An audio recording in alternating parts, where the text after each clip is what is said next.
Gentlemen, welcome to the July 19th meeting of the Arlington County Board, our recessed July meeting. This is Board Chair Katie Crystal. I'm joined today by my colleagues, Vice Chairman Mr. Dorsey, Ms. Garvey, Mr. DeFerranti, and Mr. Carantonis is joining us virtually for medical reasons. Mr. Carantonis, are you on the line with us? Oh, yes, I am, Madam Chair. Excellent. I'm in Columbia Heights at home today. Thank you very much, Mr. Carantonis. All right, we are going to begin with recognitions, reports from the board, from the manager, and the first is one that I'd like to begin with. As everyone surely knows, on June 24th, just a few weeks ago, the United States Supreme Court issued a Dobbs v. Jackson decision that abandoned established precedents and overturned Roe versus Wade for this country. The ensuing restrictions and prohibitions that we have seen across the country on the ability to access abortion care poses a dramatic threat to the health and safety of Americans, and specifically in our Commonwealth and very much here in our community of Arlington. Virginia Governor Glenn Youngkin's proposed ban on abortion at 15 weeks threatens the safety and rights of Virginians, including Arlingtonians, and would create a serious public health concern in our community. This board has been in conversation among ourselves, with our professional staff, and with providers of abortion care throughout the region. We are committed to advocating for the legislative and regulatory strategies to forestall such a threat to health and safety, and we are further committed to supporting the health care needs of Arlington residents through the direct provision of reproductive health services and through the protection and expansion of providers of abortion services. We are acknowledging in our statement, we know science demonstrates, medical research and practice demonstrates that abortion care is a critical component of health care, and that in a country with maternal mortality rates that are more than double those of other developed nations, as well as an existing shortage of maternity health care providers, no guaranteed access to postpartum care or paid parental leave. We know that given those circumstances, state-forced pregnancy and birth will increase morbidity and mortality. We also know from existing maternal mortality data that this decision will have more severe impact on Black women, Latinas, other women of color, older women, as well as those who lack access to quality prenatal and postpartum care, like low-income women and transgender people. Furthermore, denial of safe abortion care is a public health threat because it is linked to the two negative social determinants of health for existing children. Children whose parents are unable to access abortion services are more likely to live below the poverty line. They are more likely to be exposed to intimate partner violence. Therefore, restrictions on the right to access abortion are a public health threat to Arlington. And so my colleagues and I are here today to affirm two commitments. The first is a commitment to the legislative and regulatory protection of safe abortion care. This is a reaffirmation of a longstanding priority of protecting reproductive rights as a core tenet of our agenda for the Virginia General Assembly. It is important to know that right now, the Commonwealth of Virginia does protect the right to a safe and legal abortion. And we are going to continue to advocate vocally to the General Assembly that it uphold the Reproductive Health Protection Act of 2022, which repealed unnecessary barriers to abortion, and to head off any further restrictions on the right to a safe abortion. We also call upon the General Assembly and will advocate that the General Assembly take further steps, like the introduction of a constitutional amendment in Virginia to recognize the right to abortion. We are going to continue to advocate at every federal avenue, legislatively as well as regulatory. We join with others in calling on the FDA to assert its preemptive approval authority of abortion pills, medication abortion, which now comprises the majority of abortions in this community. We call upon the FDA to approve abortion medication for up to 12 weeks of pregnancy, consistent with World Health Organization recommendations, and remove unnecessary FDA requirements like those requiring that pharmacies receive additional certification to dispense part of the abortion pill combination. And additionally, we want to affirm our ongoing commitment to public health, as well as to reproductive health care in this community. Our family planning clinic exists already. It provides affordable and accessible reproductive health care for women and men and teens of all sexual orientations and gender identities. We have contraception options, emergency contraceptives, exams, pregnancy testing, referrals, among other services. And we want to make sure that everyone in our community knows this care will continue to be provided. It is available without income limits on a sliding scale for those who need it, as a means of supporting reproductive health, and importantly, establishing and maintaining trusted relationships to protect vulnerable community members, transient community members from misinformation, of which there is a great deal targeted at pregnant people. We are committed to building on those efforts, and we are continuing to work with and establish more relationships with regional abortion care providers to make sure that Arlingtonians can access that care, including telemedicine-provided medical abortion. We are also going to work with these providers to seek to identify land use or economic development tools and services that can support expansion of their services within Arlington. And we will emphasize the importance of provision of abortion care and preparedness to manage the emergency health impacts of any restrictions to it with our community healthcare institutions. We are finally committed to collaboration with our Commonwealth's attorney, who has announced that her own commitment to ensuring that policies will protect any Arlington resident or visitor or practitioner making the personal medical decision to seek or provide or obtain an abortion. In short, we are joining with the many Arlingtonians who are now expressing their anger and frustration and their fear at the Dobbs v. Jackson decision and at Governor Youngkin's threats to abortion rights in Virginia.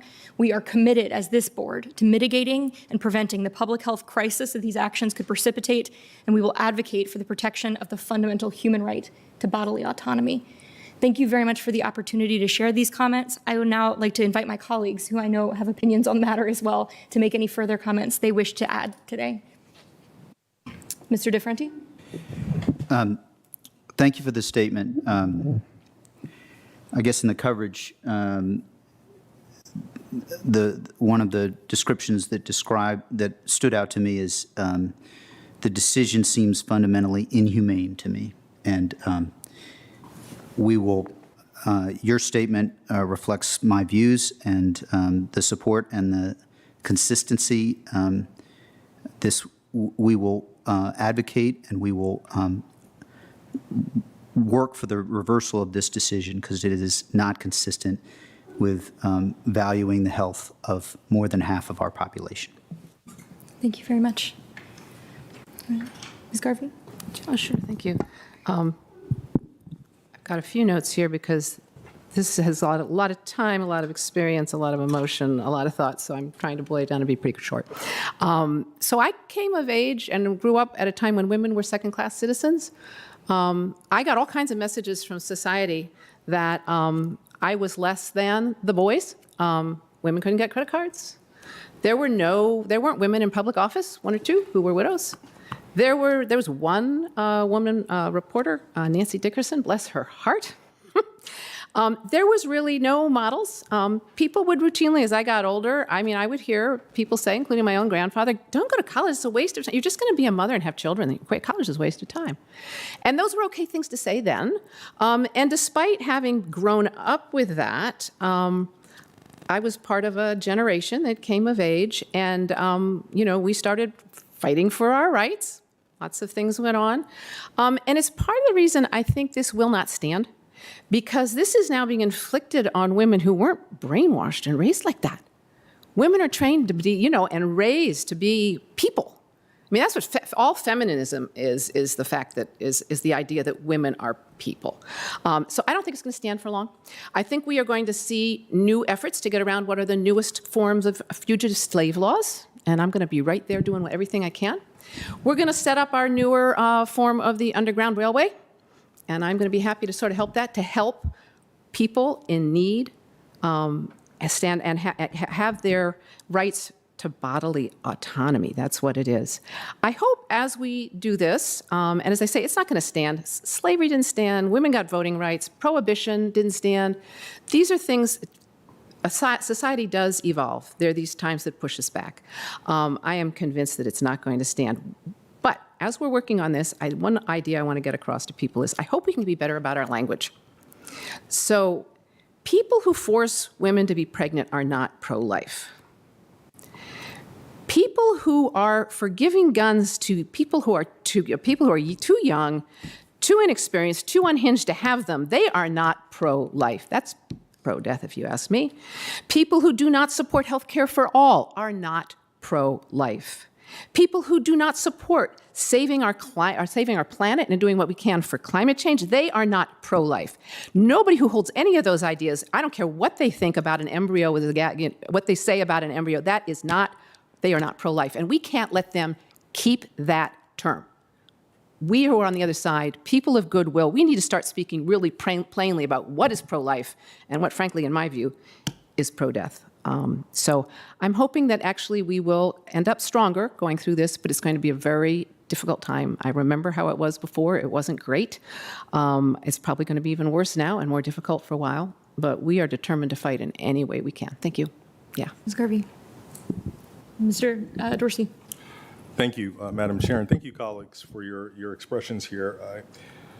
I certainly share in your concern, your dismay, your disgust, and your repudiation of the Dobbs decision, and it strikes me, and it's a stark reminder that in our country, the ability for people who have been marginalized and denied autonomy and rights that are afforded to some is not an uncommon history. We know it very well. But what makes this particular action of the Supreme Court quite striking is that we rarely, if ever, that I can recall, allow for the expansion of rights and the recognition of autonomy and then claw it back.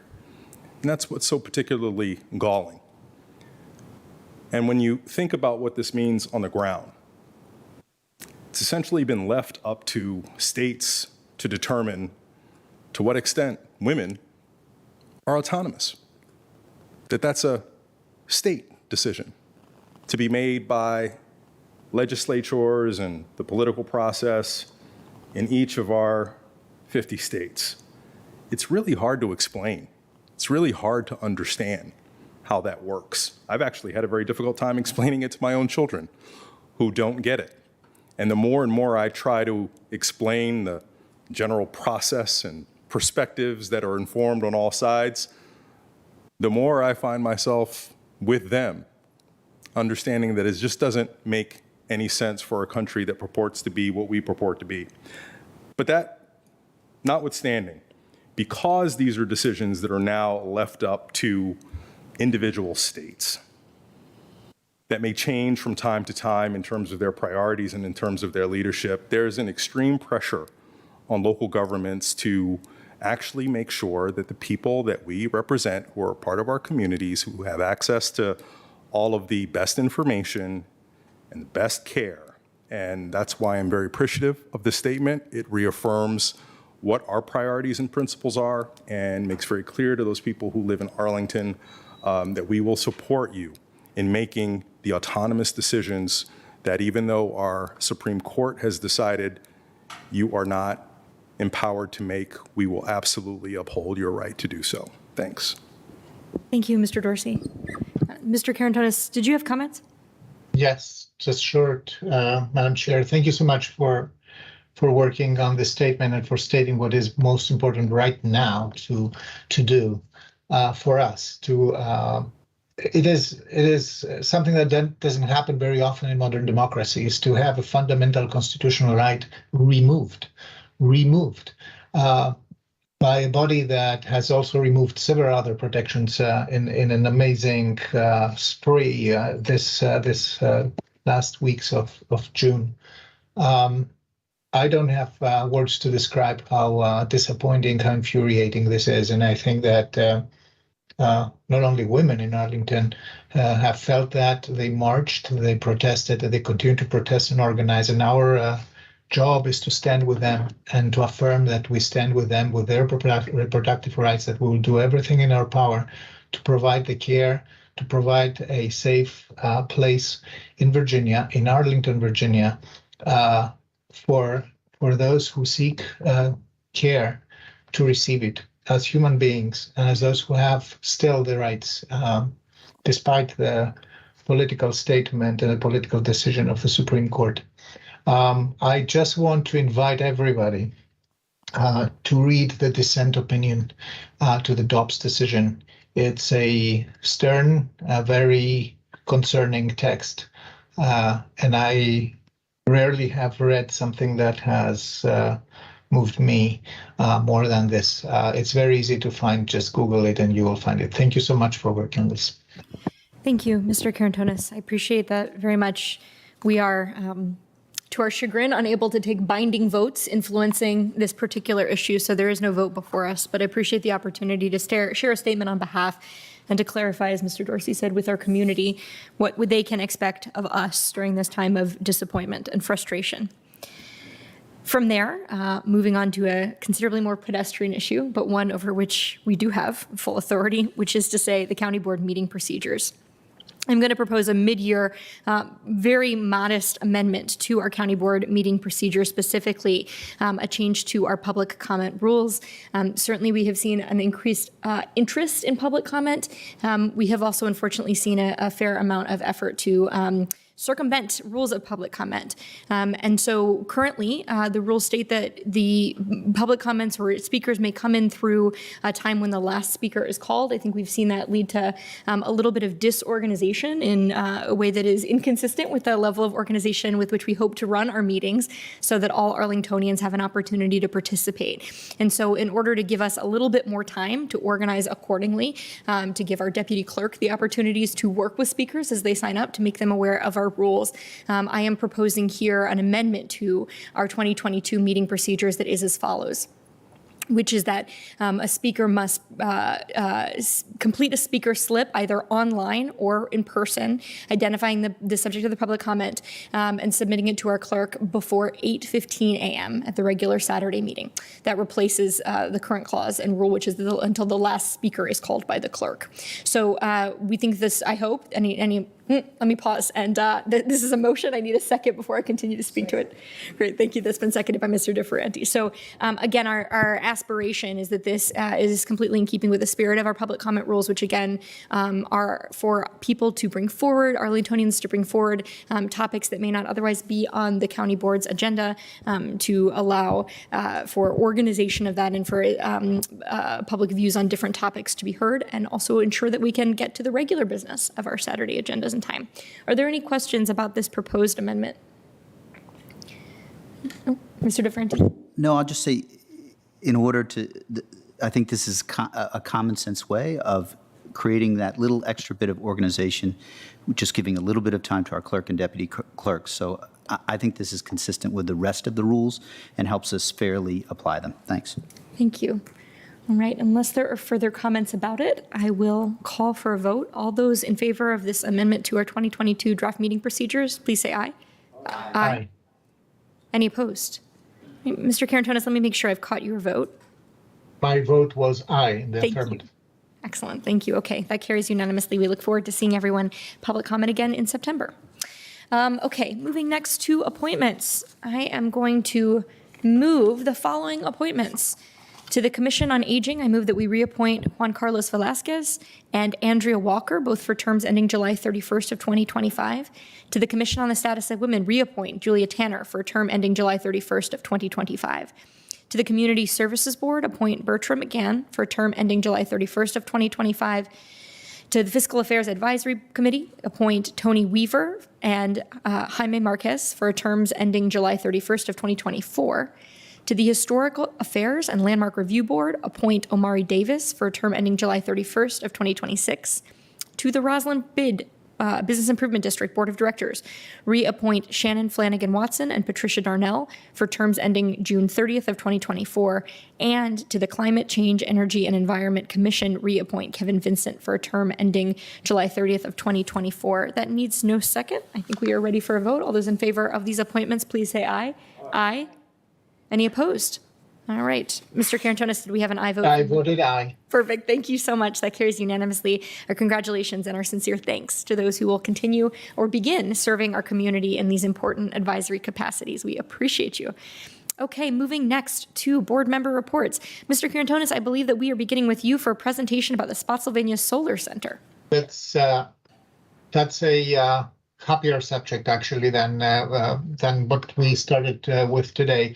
I had the opportunity to visit an amazing utility grade solar power plant that is just an hour away from Arlington. It's in Spotsylvania County.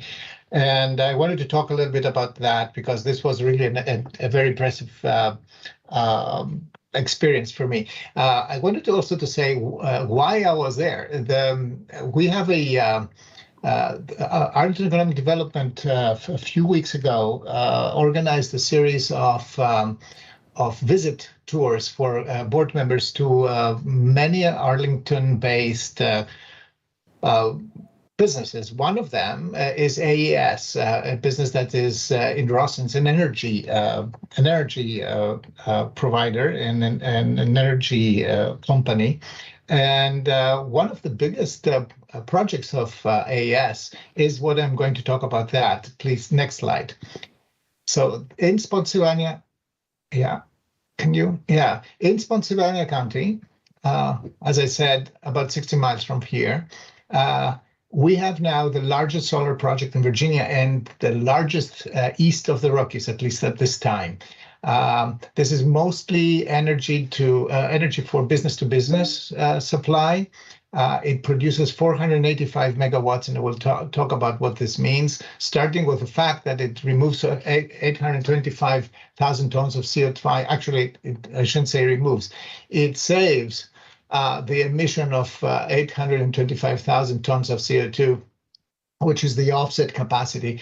Just to illustrate how much a ton of CO2 offset is about the CO2 that an average conventionally motorized vehicle would emit if it drove 23,000 miles. It is built and owned and operated by AES Corporation, a Fortune 500 global energy company, which is founded in Arlington. It's based in Rosslyn and has offices in Indianapolis, in Amsterdam, in Panama City, and Santiago de Chile, and is a global player now. And as you see here, it is also is a company that accomplished to build these almost 6,000 acres of solar panels. Is an impressively big one. Next slide, please. So I was there during inauguration, and I heard a lot about how stable this power supply is, how stable the price of this for this power supply will be for our economy and for our region in total. And I was stunned to absorb all these numbers, starting with this 485 megawatts, which is the capacity, the capacity of this utility scale solar park. It can power, I was told, 61,000 Virginia homes. And then somebody from California explained to me that actually this is the equivalent of 150,000 California homes. And this is because the average Virginia home is way less efficient, or the specs of the average Virginia home is almost half the specs, the energy efficiency specs of a California home. While this plant is dedicated to commercial customers, the size and the scale of this plant was a very powerful illustration for me for what it takes to actually provide a renewable power supply for a mid-sized town, 61,000 homes in Virginia. It also made it very clear to me that just the production of energy, of renewables, is not enough. We really have to work on efficiency so that every electron we can extract from this renewable power source is optimally used.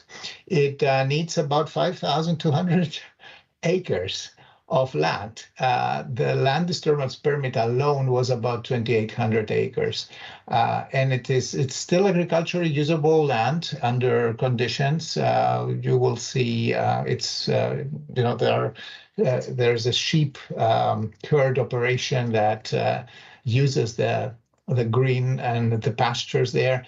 Agrivoltaics is a new emerging sector in Virginia, and I hope that we will be able to make the most out of that. So in summary, I was very impressed with that.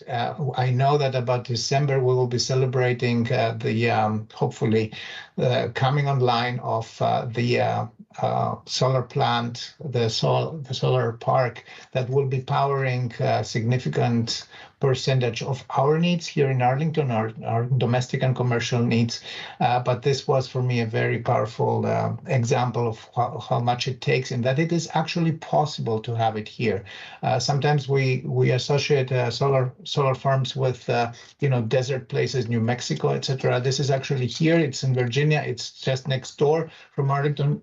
People can visit that. It's extremely interesting to drive down there and see that. And more is about to come in Virginia. Another 415 megawatts of production capacity are planned for the next couple of years by the same provider. It's just one of many providers here. Thank you. That was all about my report from this. There is a last slide reminding Arlingtonians that it's getting hotter in Arlington, and this is actually an amateur drone partial view of the size of that. It's literally visible from space. Thank you very much, Mr. Karantonis. That sounds like a really exciting event and an exciting partnership for the region. Let me turn now to Mr. Dorsey with a report about the creation of a new community response for emergency preparedness and readiness. Thank you, Madam Chair. At this point, it is proposed until we take action, but I'm excited to share this all with you. So over the course of the last year or so with the COVID pandemic among us, we wanted to really take a look at how Arlington was poised to respond to emergencies and really be a resilient community. And as you know, in the aftermath of 9/11, we established an advisory commission, the Emergency Preparedness Advisory Commission, that is structured much like many of the other commissions that advise the board to help us pursue that posture. And the mission of EPAC was very artfully drafted to be to support the safety, readiness, and resilience of Arlington County by providing policy and implementation advice to the county board and liaising with the whole community, residents, businesses, schools, volunteers, community organizations, visitors, and others to ensure community resources are leveraged and emergency preparedness efforts meet community needs that are inclusive, comprehensive, and coordinated. And as we took a close look in conjunction with the commission itself at how we were able to respond to the pandemic, we realized that there were ways in which we could do better. And so from that came a re-envisioning of how we could establish our resilience and preparedness posture, and from it comes a proposal to establish a new group, which is Community Advancing Resilience and Readiness Together, or CART. If we can move to the next slide. So this group is intended to actually really lean into the idea of advancing resilience, increasing the capacity of individuals, communities, and governments, institutions, and social systems to adapt and grow no matter what challenge we face, even if we have not experienced it already, even if we are not focused on predicting it in the near term, we will be adaptable and able to deal with whatever may come before us. And so this group, CART, will advance that goal by taking an approach that is modeled on successful efforts to bring the whole community into these broad public policy goals. If we can move to the next slide. So as we have learned with our complete count and our complete vaccination committees, there is an absolute brilliance that comes from having an open door, big tent approach to inviting people together to help understand how we better serve the community. So leading from those experiences, as well as the Food Security Task Force, for example, CART is going to be designed to bring a diverse group of stakeholders together that represent all facets of our community, but instead of subjecting them to a deliberative process that requires quorums and set meeting dates and making participation, creating barriers to participation, we want this to be barrier-free and inviting people to join in as flexible way as it makes sense for them and the organizations that they represent. So building on these successful models, CART is intended to focus on emergency preparedness. If we can move to the next slide. So a key part of that, as I've said, is resilience, what that's going to look like for Arlington, and making sure that this approach to resilience also incorporates equity at the outset. And so there's going to be a fair amount of discussion and listening involved with CART so that we can engage key stakeholders in understanding how best to communicate to and with the various diverse communities comprising Arlington, and how CART can work together to reduce barriers that exist as it pertains to their being prepared and resilient in the event of an emergency. And there is no set structure for how this ought to work. We want to leave that to the wisdom of bringing the broad community together to determine whether there are, subcommittees or other forms of doing the work of promoting community resilience. If we can move to the next slide. Another key element of this is to better utilize data that exists so that we can make sure our efforts are targeted and that the needs of our community are amplified and given the greatest weight. So there are some tools that are available for people in the emergency preparedness space. One of them from the Census Bureau, a resilience estimate tool. And as you can see, there are a number of factors that you look in to determine the level of risk that a community may have when it comes to participating in resilience efforts. And if we could move to the next slide, we know from a preliminary look at this tool and the factors that influence one's score that, Arlington does have vulnerable communities. Communities, for example, that have 3 or more risk factors are centered in areas where we know there are lower than median incomes, where there are, higher rates of people for whom English is not the primary language and for whom communication may be slowed during the course of an emergency. Not that these are the only risk factors, but they are among the ones that we want this CART group centered on addressing. If we can move to the next slide. The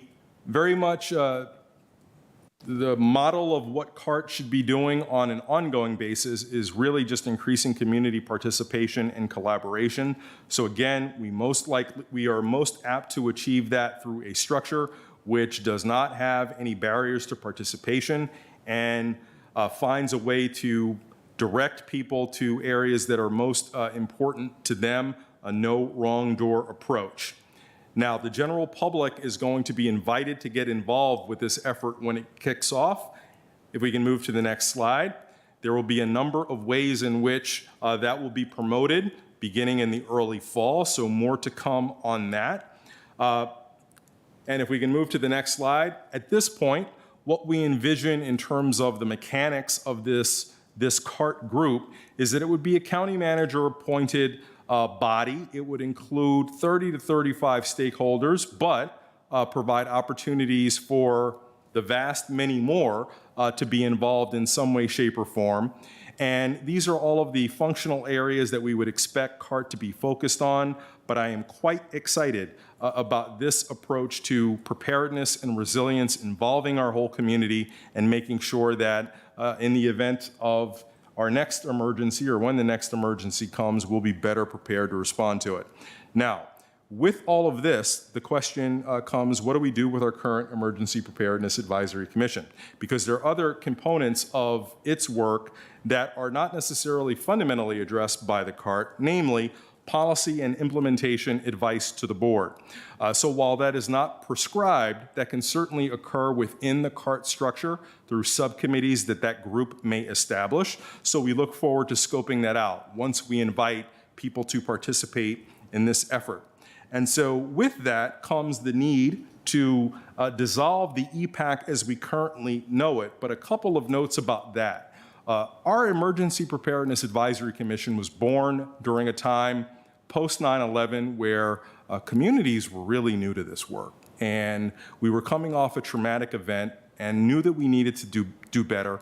And we established an advisory commission that has done amazing work over the last couple of decades. We have members of the EPAC who are skilled professionals who know this work very well, who have so much to contribute and have given so much of their energy and expertise to our emergency preparedness posture over the years.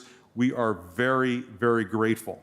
We have one member who's been on since essentially the very beginning and who continues to be an incredible contributor to that effort.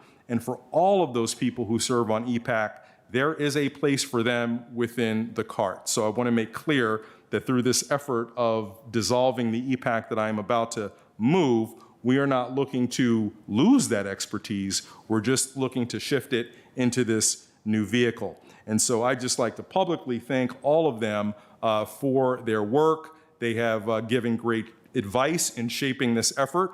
I'll be fully transparent. Not all of them agree with this effort, but it's darn near impossible to make to do something that meets with everyone's approval. But I certainly firmly believe, otherwise I wouldn't be recommending this. This is the best thing for our community, and we invite everyone who similarly cares about involving our whole community in resilience and preparedness to get involved in this new group, of which there will be more to share in the fall. So thank you for the opportunity to talk a little bit about that at length. More to come once we get to closer to launch, which we expect will occur in early fall. But for today, I would like to move that the county board dissolve the charter of the Emergency Preparedness Advisory Commission as last revised of May 2018 in anticipation of the standing up of our new group, CART. That has been moved and seconded. Mr. Dorsey, I think that was a great explanation, and I hope this CART will be positioned to help us go wide as well as deep on issues of emergency preparedness, especially. Are there any questions or comments from Mr. Dorsey before we take a vote on his motion? No, I'll just say I want to thank Mr. Dorsey for his work, and I see Dr. Miller here. I think he's probably been doing some work too.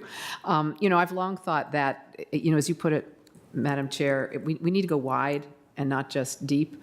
And if you just look at the number of people who, for example, have signed up for Arlington Alert, or who have done things that we think, perhaps they'll turn out that maybe is not the best thing to do, but I actually think it is.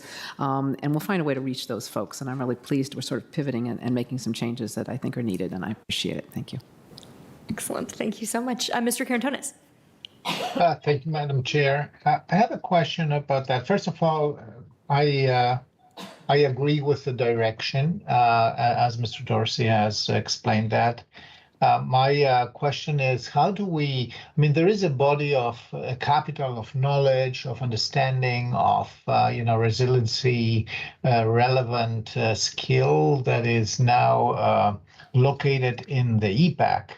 So how do we ensure that that the current members of the EPAC remain engaged as the new manager appointed group is formed? So I can't say with specificity because that will be up to them. There are going to be a number of ways in which individuals can be involved in CART. Everyone on EPAC currently will be invited to find the place that works for them. Since it hasn't been formed yet and we want this to be largely determined by the group leadership, we are moving away from prescribing a structure that creates barriers and may not meet interests. So it's somewhat open-ended, but fundamentally, anyone who is on EPAC through their organizations or in their own individual capacity is not only invited, is encouraged to help participate in this CART, to give it the depth that we all desire by virtue of their prior experience. Thank you, Mr. Dorsey. The reason why I'm asking is because I really think that during the pandemic and even before with the census effort, we've learned so much, and I want to really not lose anything of that amassed social capital, and because I do believe that we will face challenges as we go ahead. In the next years. Unfortunately, we have to count with this. And the people who have been working with us all this time are actually carriers of this social capital. Now, I really want to find ways to engage them. Thank you. Absolutely. Thank you. Thank you. All right. I believe we are ready for a vote. All those in favor of the motion before us, please say aye. Aye. Any opposed? All right. That carries unanimously. Thank you, Mr. I voted Carantonis. definitely, Excellent. yes. Thank you so much for your work, Mr. Dorsey. And I think I speak for all of us in joining you in your congratulations and thanks to our longstanding EPAC members and our enthusiasm for this future direction. All right, we'll move now to regional reports. I think we have just one, which is one of my own. I am really delighted to share this milestone after a number of years of a particular project, a large-scale infrastructure project in Ballston, which is to say the long sought Ballston West Station entrance. As colleagues know, certainly as those around the Ballston neighborhood know, we've been working for a number of years on a vision for a second station entrance, really that is, I think, enough of a distance from the existing Ballston Marymount University station to practically be a new station, at least functionally for users. It's going to improve access from the west side of Glebe Road, which is incredibly important. That's an area that's seen a lot of growth from the county. It's going to support a lot of growing development in Ballston. I learned in advocating for this project recently, actually, that this station is pretty unique in the system in that it sees both boardings and departures throughout the peak commute periods, because again, this is such a residential as well as office destination for so many.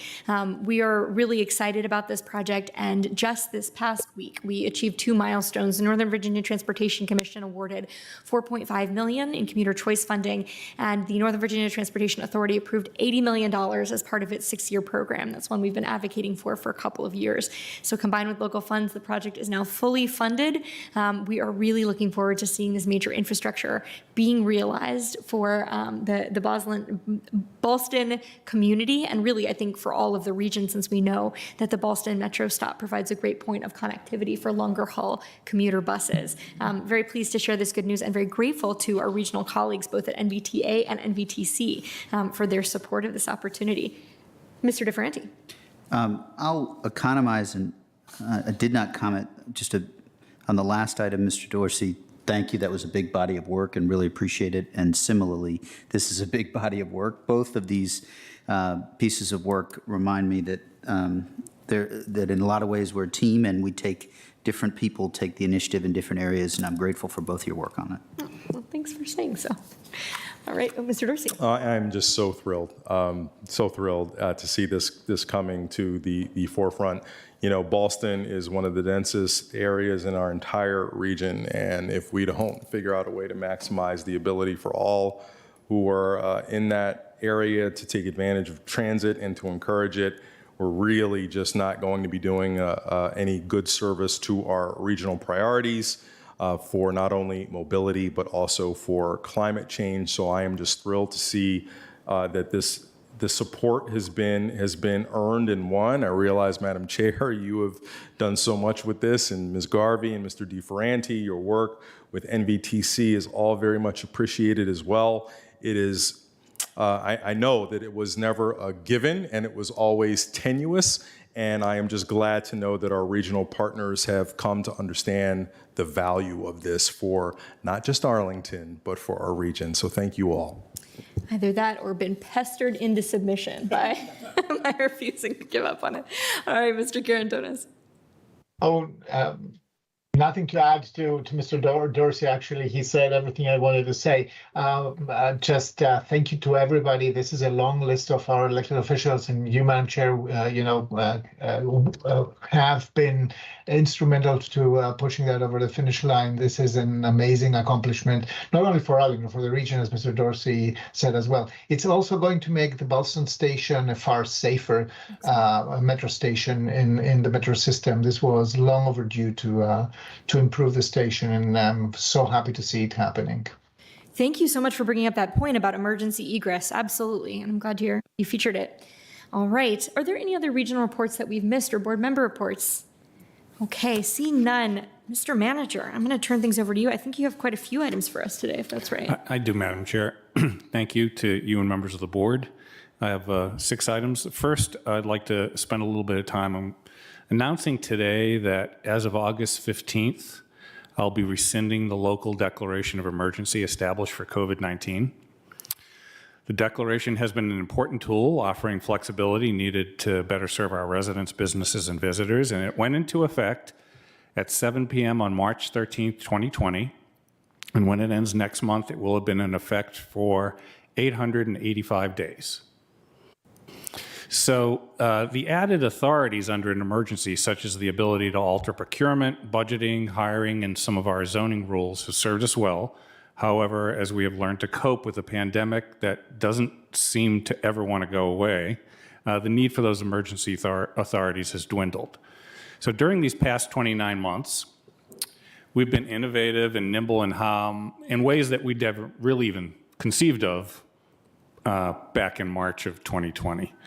A few examples include we shifted to online permitting, we offered virtual appointments, opportunities for virtual public comment, and remote inspections. I just wanted to focus on a few additional areas that we're going to talk about as we move forward. First one is temporary outdoor seating areas, TOSAs. The word TOSA has not made it into the Oxford English Dictionary. It's only a matter of time. During the pandemic, we stood up TOSAs as an emergency response to indoor dining restrictions and to provide expedited processes for new or expanded outdoor seating at restaurants. Many people have enjoyed the opportunity to dine with family and friends and colleagues outdoors, and they've been critical, I think, to a lot of our restaurants being able to make it through the pandemic as a much-needed alternative. Even with the ending of the state of emergency, the TOSA permissions continue under the County Board's continuity of government ordinance, and they'll continue for another 6 months through February. Over the next 6 months, we will be working to create longer-term solutions that apply the lessons we've learned from TOSAs to our permanent zoning regulations. I anticipate coming back to the board in November with an update on how we're doing with that, and with my status update at that time, I may ask the board, as is permitted under state law, for a one-time additional 6-month extension until next August if we need additional time to work out those issues before we do a permanent zoning fix. Also, as we're well aware, we've moved to virtual and hybrid commission and advisory board meetings. Once the emergency declaration is rescinded, we look forward to welcoming our board-appointed commissions and advisory boards back to in-person meetings.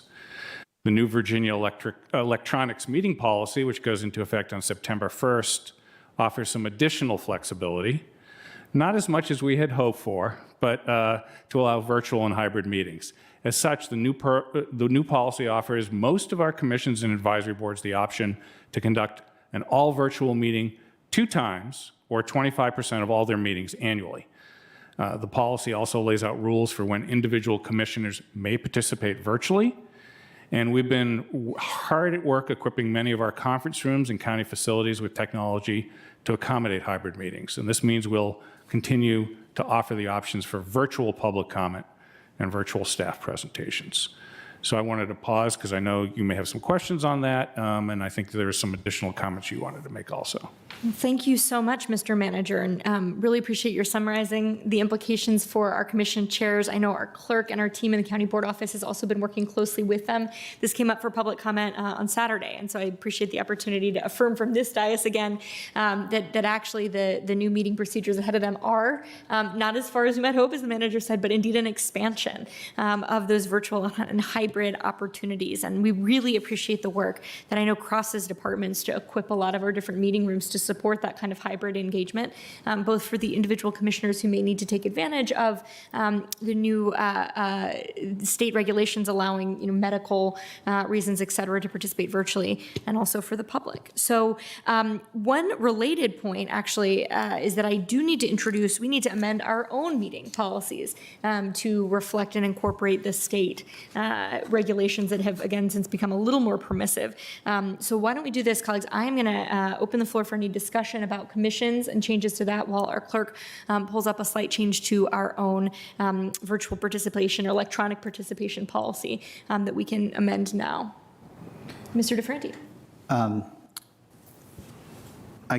There'll be additional pieces that we'll need to flesh out in the coming months. Is sort of a fair sense that sometime between sort of over the coming month or month and a half leading into September 1st, we'll add a little detail to the commission's piece of this. Is that sort of seems like a process just for logistics, I guess. That might be a clerk question or it might be a manager question.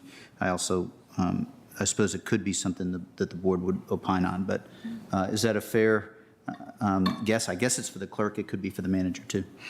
I will just say that we have been working with the chairs of our advisory groups and working on logistics and communicating the new electronic participation policy from the state. Many of the commissions have already begun adopting their own electronic participation policies, and we will continue to work through them between now and September, when that policy goes into effect and when most of the commissions are expected to resume their in-person meetings. Great, I got a question about it last night, so that's what prompted. Yeah, I also wanted to add, we've been engaged in training of our staff so that they can make the use of the technology as seamless as possible, and doing some refresher training on that. And we will have a lot of our planners and engineers become public engagement experts. Okay, thank you. Mr. Dorsey. Thank you, Madam Chair. You know, there's no resolution to this. It's just an observation, but you know, there's a lot of public health conversation about conditions in our fall, looking a lot more like conditions that we've experienced before. So I know to some, the timing of this may seem perhaps premature, even though maybe a few months ago it seemed somewhat too late. But that's just the nature of the pandemic that we're experiencing. And I will also note that I take to heart very much that while, as you aptly noted, Madam Chair, the permissions granted by the state as it relates to virtual participation for public bodies is much more expansive than the status quo ante. It is very much a diminishment of the flexibility that we have enjoyed. So we do understand that, and we wish that it were not that way, but it is, and we will do our best to make sure that at least the new permissions granted by the state allow for individual members of our public bodies to take advantage of that flexibility to the greatest extent possible. I really appreciate your saying so, Mr. Dorsey. I think you're right to contextualize it that way. And this is also a great opportunity to note how I think effective a lot of our commission leadership were in joining us in advocating before the FOIA Council, which advises the General Assembly on open meetings laws, as well as the General Assembly itself. It continues to be, I think, the position of this board that there is no reason our public bodies, appointed bodies, can't meet virtually. I think we accept ourselves from that and see the value of our meeting in person. But for those who are unremunerated volunteers just giving of their time, particularly during the pandemic, I think we found that there was greater participation as a result of those virtual meetings. And so I think I appreciate your saying so. We will continue to advocate. And I know our commissioners, particularly commission chairs, telling their stories, explaining why virtual meetings are so important, helped us make at least this incremental progress. And we will be back at it starting in January. Ms. Garvey. Yeah, actually, that's all I was going to say. We're going to be back at it, and we've made some progress. I think we will make more. It's been really great to see how in a number of cases it's really made it so much easier for people to participate. And I hopefully, I think common sense will prevail. It just takes a little while sometimes in the general. Thank you. All right, well, I'm going to go ahead and move the following amendment to our own electronic participation policy. I think that strike through is vestigial from a previous amendment in 1A. Is that right, Madam Clerk? We're not newly striking that through, are we? I may ask for County Attorney's assistance on that. I don't believe we actually adopted that amendment. Okay. Oh, thank you for catching that, Mr. DeFrenti. Okay, excellent. So that makes sense. Okay, that's captured elsewhere for ease of reading. Great. Okay, so this essentially codifies what the state has allowed, both in terms of expanding family members' medical conditions being a reason for a member to be unable to attend a meeting, as well as their own medical condition. I'll take a point of personal privilege and note that was something I particularly lobbied for, as you all remember, in 2019. My inability to participate in a number of our budget sessions because my son was in the neonatal intensive care unit. So appreciate the General Assembly at least being willing to afford opportunities for future iterations to participate remotely. Also noting that the board, again, sorry, as I mentioned, has the ability to meet up to 2 meetings a year, or 25% of the meetings per calendar year virtually. Or excuse me, by the member, not the whole of the body. I'm going to move those amendments. Again, the 3 and 4, I think, are brought down from elsewhere for clarity of reading. That is not new content. Is there a second for the motion to 1 and 2? I can second that. Great, thank you very much. Any discussion? Could you just scroll up again, Madam Clerk? So, because I think because I think 1 and 2 are the changes, right? Yeah, okay. I'd just say that I think this is also reflective of state laws, so that's part of why the addition of number 3. Thank you. Good point. Even though that is not germane in Arlington, we do try to make sure that our code mirrors the state's. All right. If there is no further discussion, I believe we're ready to vote on that motion, the amendment to our electronic participation policy. All those in favor, please say aye. Aye. Aye. Great. Any opposed? All right. That carries unanimously. Pardon the interruption. Mr. No, that's fine. Mr. Manager, back to you. Thank you. I wanted to give you my monthly update on all things COVID, including some news for people who are listening out there. Let's start off with a little bit about metrics. Northern Virginia, including Arlington, remains in the CDC's medium COVID-19 community level, and we continue to experience high levels of COVID-19 community transmission, and our test positivity rate on the PCR test results has increased to 21%. Now, this rate isn't a true picture of the level of the disease since it only captures PCR tests. And it's very different from where we were last year because we aren't picking up any of the at-home antigen tests.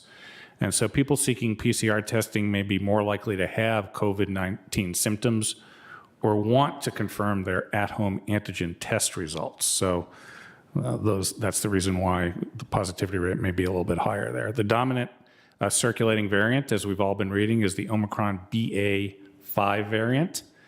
And early indications show that even if you are vaccinated or you have recovered from a past COVID-19 infection, you can still be infected with BA.5. So everybody, please pay attention to that. We're going to continue everyone to continue to use layered prevention strategies, whether it's wearing a mask, getting tested if you're exposed or symptomatic, getting vaccinated, and then following the isolation and quarantine guidance from the CDC.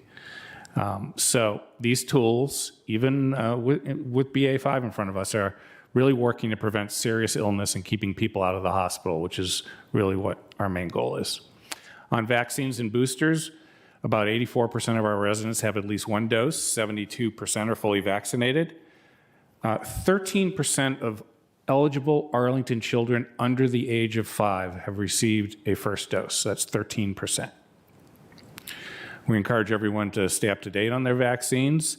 Everyone as young as 6 months should get fully vaccinated, and individuals 5 years and older, of course, can get boosted. And it's never too late, so please take advantage of the opportunities. And we have all that information on the county website for walk-in opportunities and how to get an appointment. Now, a reminder, vaccines for children as young as 6 months old are offered by appointment only. So both the Arlington Mill and Walter Reed Community Centers continue to offer vaccinations for anyone over 5 years old with walk-in and appointments available. And just a quick update about what's going on at the Arlington Mill Community Center. Our footprint there has been reduced. And so we're no longer in the gym there, and we'll be sharing some details with the public shortly about what our plans are with the gym. And I wanted to thank everybody in the community for their patience, especially with our staff with Parks and Recreation, because that was a big impact on our facilities, but certainly for a good reason. On testing and treatment, the Curative testing kiosk at Sequoia is going to be closing on July 22nd, so a few days from now. We've had low uptake, about 40 people per week, and that's about less than 2% of all the tests we're doing on a weekly basis. And we're going to continue to offer no-cost testing at the 4 other kiosks, one at Arlington Mill, one here at Courthouse Plaza, one at Quincy Park at Central Library, and the other at Virginia Highlands Park. And just a reminder to everybody, and we're going to, we'll probably be pushing out some more information on this shortly, to reminder how you can get your 3rd round of free at-home tests, and you can go to covidtest.gov to order them. Some of us, and I'm an example, pay attention to the expiration date on your tests because some people have them and those you're coming up where some of those will be expiring. And everyone should use their at-home tests. That's what they're for.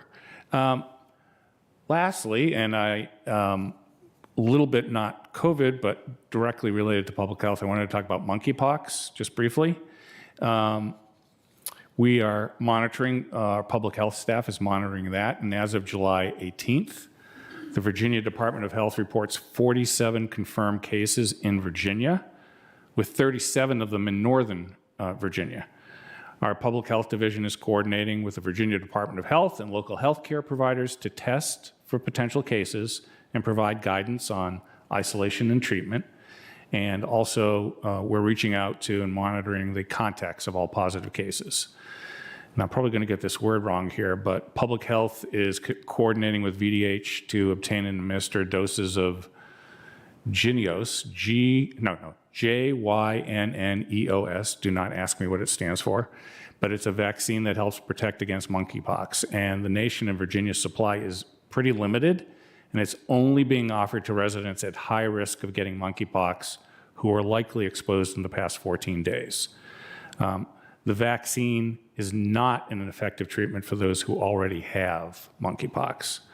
So we have 2 pages up on the county website. I encourage people to visit there and type in monkeypox and get whatever details are appropriate. So I'll pause there and see if there are any questions before I move on to my next item. All right. I don't see any. Thank you for that sobering update about a twin pandemic making its way through the Commonwealth. Okay, so next up, I wanted to talk a little bit about our committed affordable units and oversight, an update on what we've been doing with that. We hired McWright and Associates to conduct a housing quality standard inspections. This came up during the budget process. I mentioned it a few times, focusing on 6 properties in Arlington County. Those inspections started back in February and focused on 6 properties, which represent about 1,200 total units. And for units with permanent supportive housing or housing choice voucher clients, McWright went in and completed 100% inspections. And for all the other units in those facilities, inspections were optional, and we aimed at about a 70% inspection rate.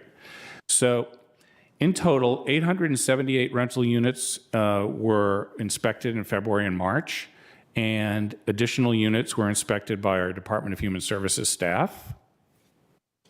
Hello, just prior to these inspections, for a total of 1,003 units, or 81%, at 6 properties, which included Arbor Heights, Buchanan Gardens, Buckingham Gardens, Columbia Grove, Gates of Ballston, and Harvey Hall. The initial pass rate of the units was about 60%.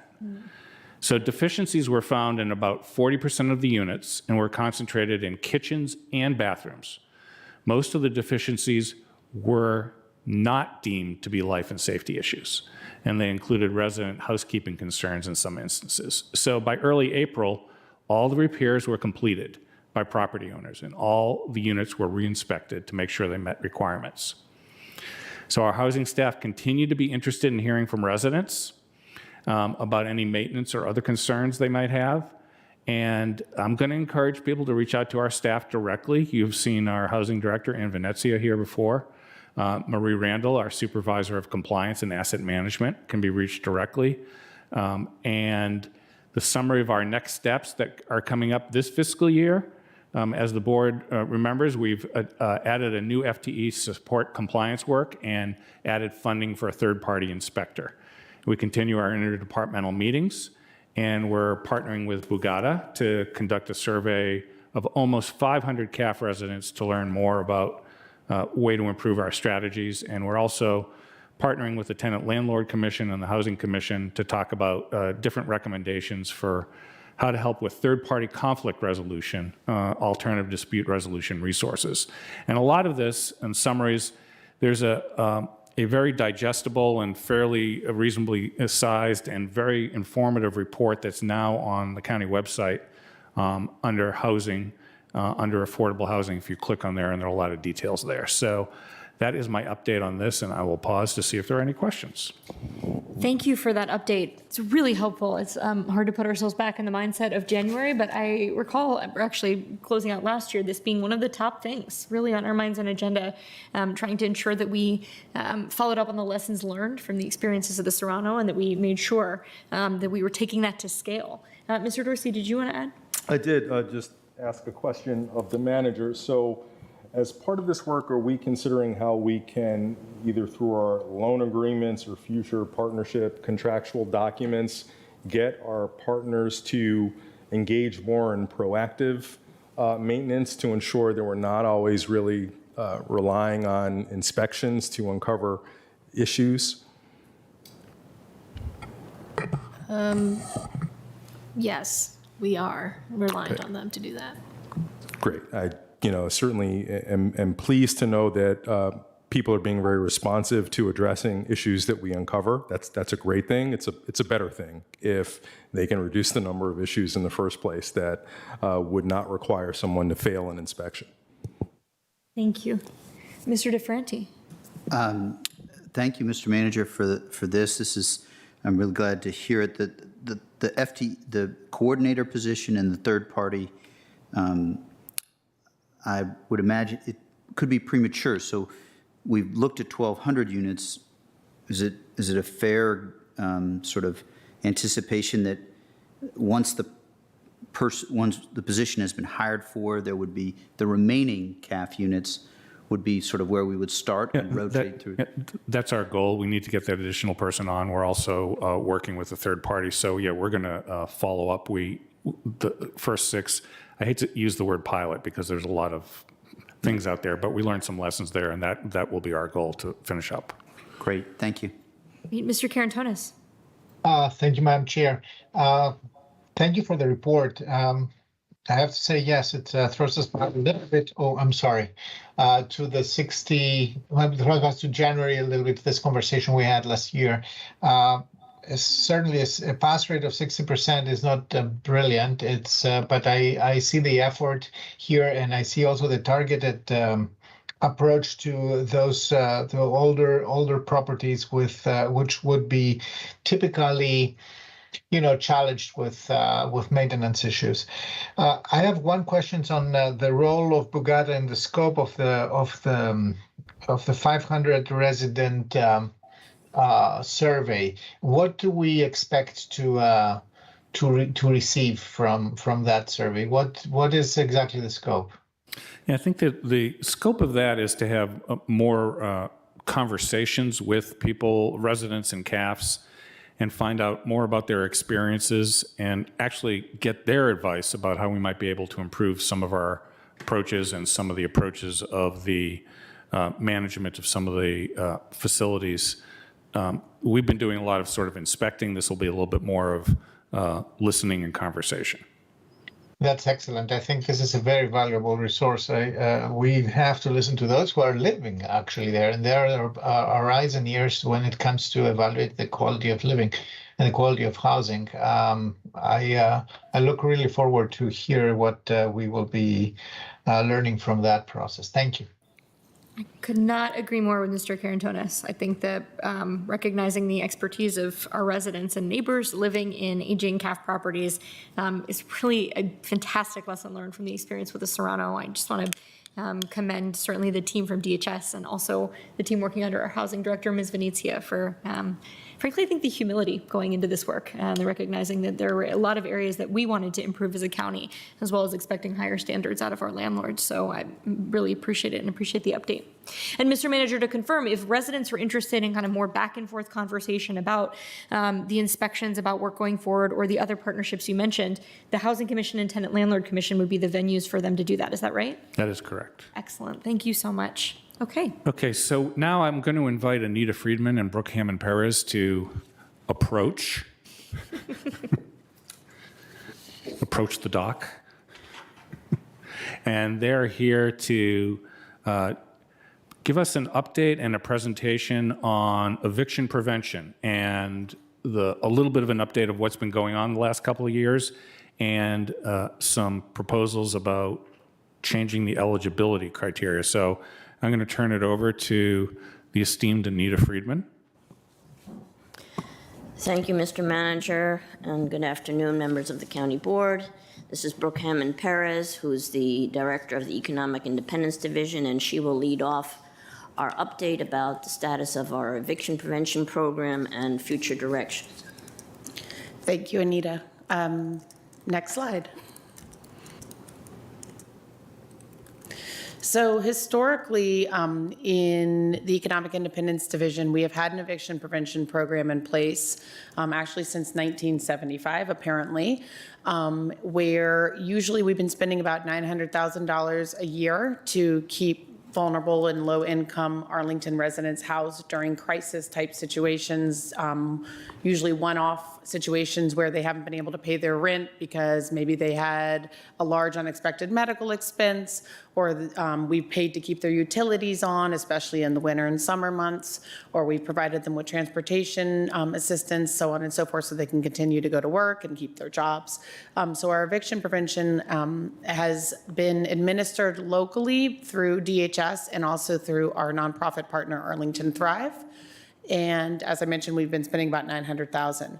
The eligibility criteria prior to the pandemic was that we were serving people that were at or below 50% area median income, that they had to provide, if they were requesting money for utilities or rent, they had to provide some sort of proof, like a 5-day notice to pay or quit. That, they really were not able to pay their rent and that they were going to be evicted if we did not step in and help. And they had to be Arlington residents. We did not require any other documentation or proof of lawful permanent status or anything like that in the residency. They just had to be Arlington residents. Next slide. And then the pandemic hit, and there was a lot of people losing their jobs, as we all know, especially during the, in the service sectors and whatnot. And we really learned that we needed to expand our eligibility criteria to help individuals so that we did not have more people experiencing or at risk of homelessness, especially during a public health crisis. So we increased our criteria to 80% AMI or less, and that was mostly because one of the federal funding streams that came in, which was our Community Development Block Grant and Community Services Block Grant, their eligibility criteria was 80% or less. So to make things easier, because we oftentimes were using multiple funding sources to assist people with rent, whether it be state, federal, or local, we allowed for up to 80% AMI. And we did not require any proof of hardship or a 5-day notice to pay or quit because there was an eviction moratorium in place, as I'm sure you all remember. And so there were no eviction notices going on at that time. During COVID, we have served in-house through DHS and through our partner, Arlington Thrive, 4,826 unduplicated households. Some of those households we've served more than one time. In fact, I think it's about an average of 1.6 times we've been serving those households on a fiscal year basis. And we have also learned that it really is an equity concern as well, because we have learned, we've been tracking this data as a result of the pandemic. 49% of the households we've been serving are Hispanic or Latinx, 22% are African Americans, so that's way more than their representative, proportional representation in Arlington County overall.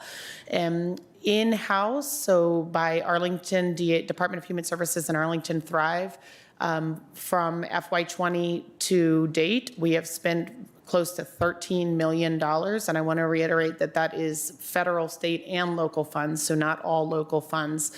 In fact, a lot of it was federal and state. And then the state, the Department of Housing and Community Development, DHCD, created their own rental portal, which started in December of 2020.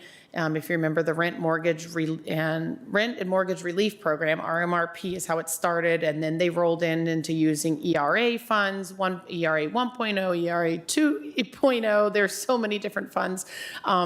But they served 3,562 unduplicated Arlington households and spent over $35 million during this period. So for a total of close to $50 million during the pandemic that we've been spending to keep Arlingtonians housed. And our team, I just want to reiterate, our team at DHS and through our partners at Thrive have been helping people apply for the state rental assistance when it existed. And we actually think that's a main reason why Arlington got such a large share of that funding, because we were able to help people that might have been, not have computers or access to a computer, or might not understand how to use a computer, to get them the assistance that they needed through the state if they were eligible for those funds, instead of having to dip into local or other funds unless we absolutely had to. That portal, however, closed in the middle of May. And so we in-house have seen a huge uptick in phone calls, both from landlords and tenants asking, for assistance now that they aren't able to seek it through the state. You can see here in this slide basically what our trends have been for eviction prevention and what the budget looked like pre-pandemic. Unfortunately, we weren't even collecting data pre-pandemic on this because it wasn't considered a huge program, and now it is. And then you can see how it kind of peaked, where in-house we provided $7.5 million in FY21. And then in FY22, that kind of tapered off. That was largely because the state assistance started kicking in then, and we were trying to funnel as many individuals for assistance through the state, utilizing and taking advantage of those funds before we utilized funds in-house. And you can see the amounts for average payment made and the total number of payments made. So, households oftentimes received assistance more than once. Next slide. And what have we learned? Let's see, both from our eviction prevention during COVID as well as the redevelopment projects that happened recently with the Serrano and with Columbia Garden, yes. We have learned and witnessed that there's a lot of overcrowding in a lot of units. And that's because, a lot of families can't afford to rent on their own, so they might be renting a room in a unit and subletting. And so a lot of that kind of came to light when we were assisting with the Columbia Gardens residents who needed to be rehoused in that 45-day period. We also learned that redevelopment can oftentimes require immediate responses, both from case management, and we need funding immediately. So when DHS was assisting in finding new housing for a lot of the residents at Columbia Gardens, for example, we needed to assist them because a lot of times they did not have the minimum income or savings available to pay for their first month's rent and security deposits. And a lot of times we learned that there were households that, as I mentioned before, weren't on the lease, but were subletting from the leaseholder. And so a lot of households kind of came out of the woodworks in a sense, and that we learned about and had to provide more wraparound support and case management for those households to try to get them into units that they could afford, but also to provide the wraparound support, whether it be through employment assistance or childcare support, so that they could continue to afford to live in Arlington. We also learned that it's kind of a catch-22 due to the eviction prevention efforts. We were doing such a great job keeping people housed that there are fewer units available when households need to be, to find an available unit when there is any sort of a redevelopment. And so we had a really hard time with Columbia Gardens finding any available units that were 3 bedrooms, for example. And we've had more difficulties placing people that are exiting, both individuals and families that are exiting our homeless shelters, because there weren't any vacant units, because we've kept people housed. So there's a trade-off there.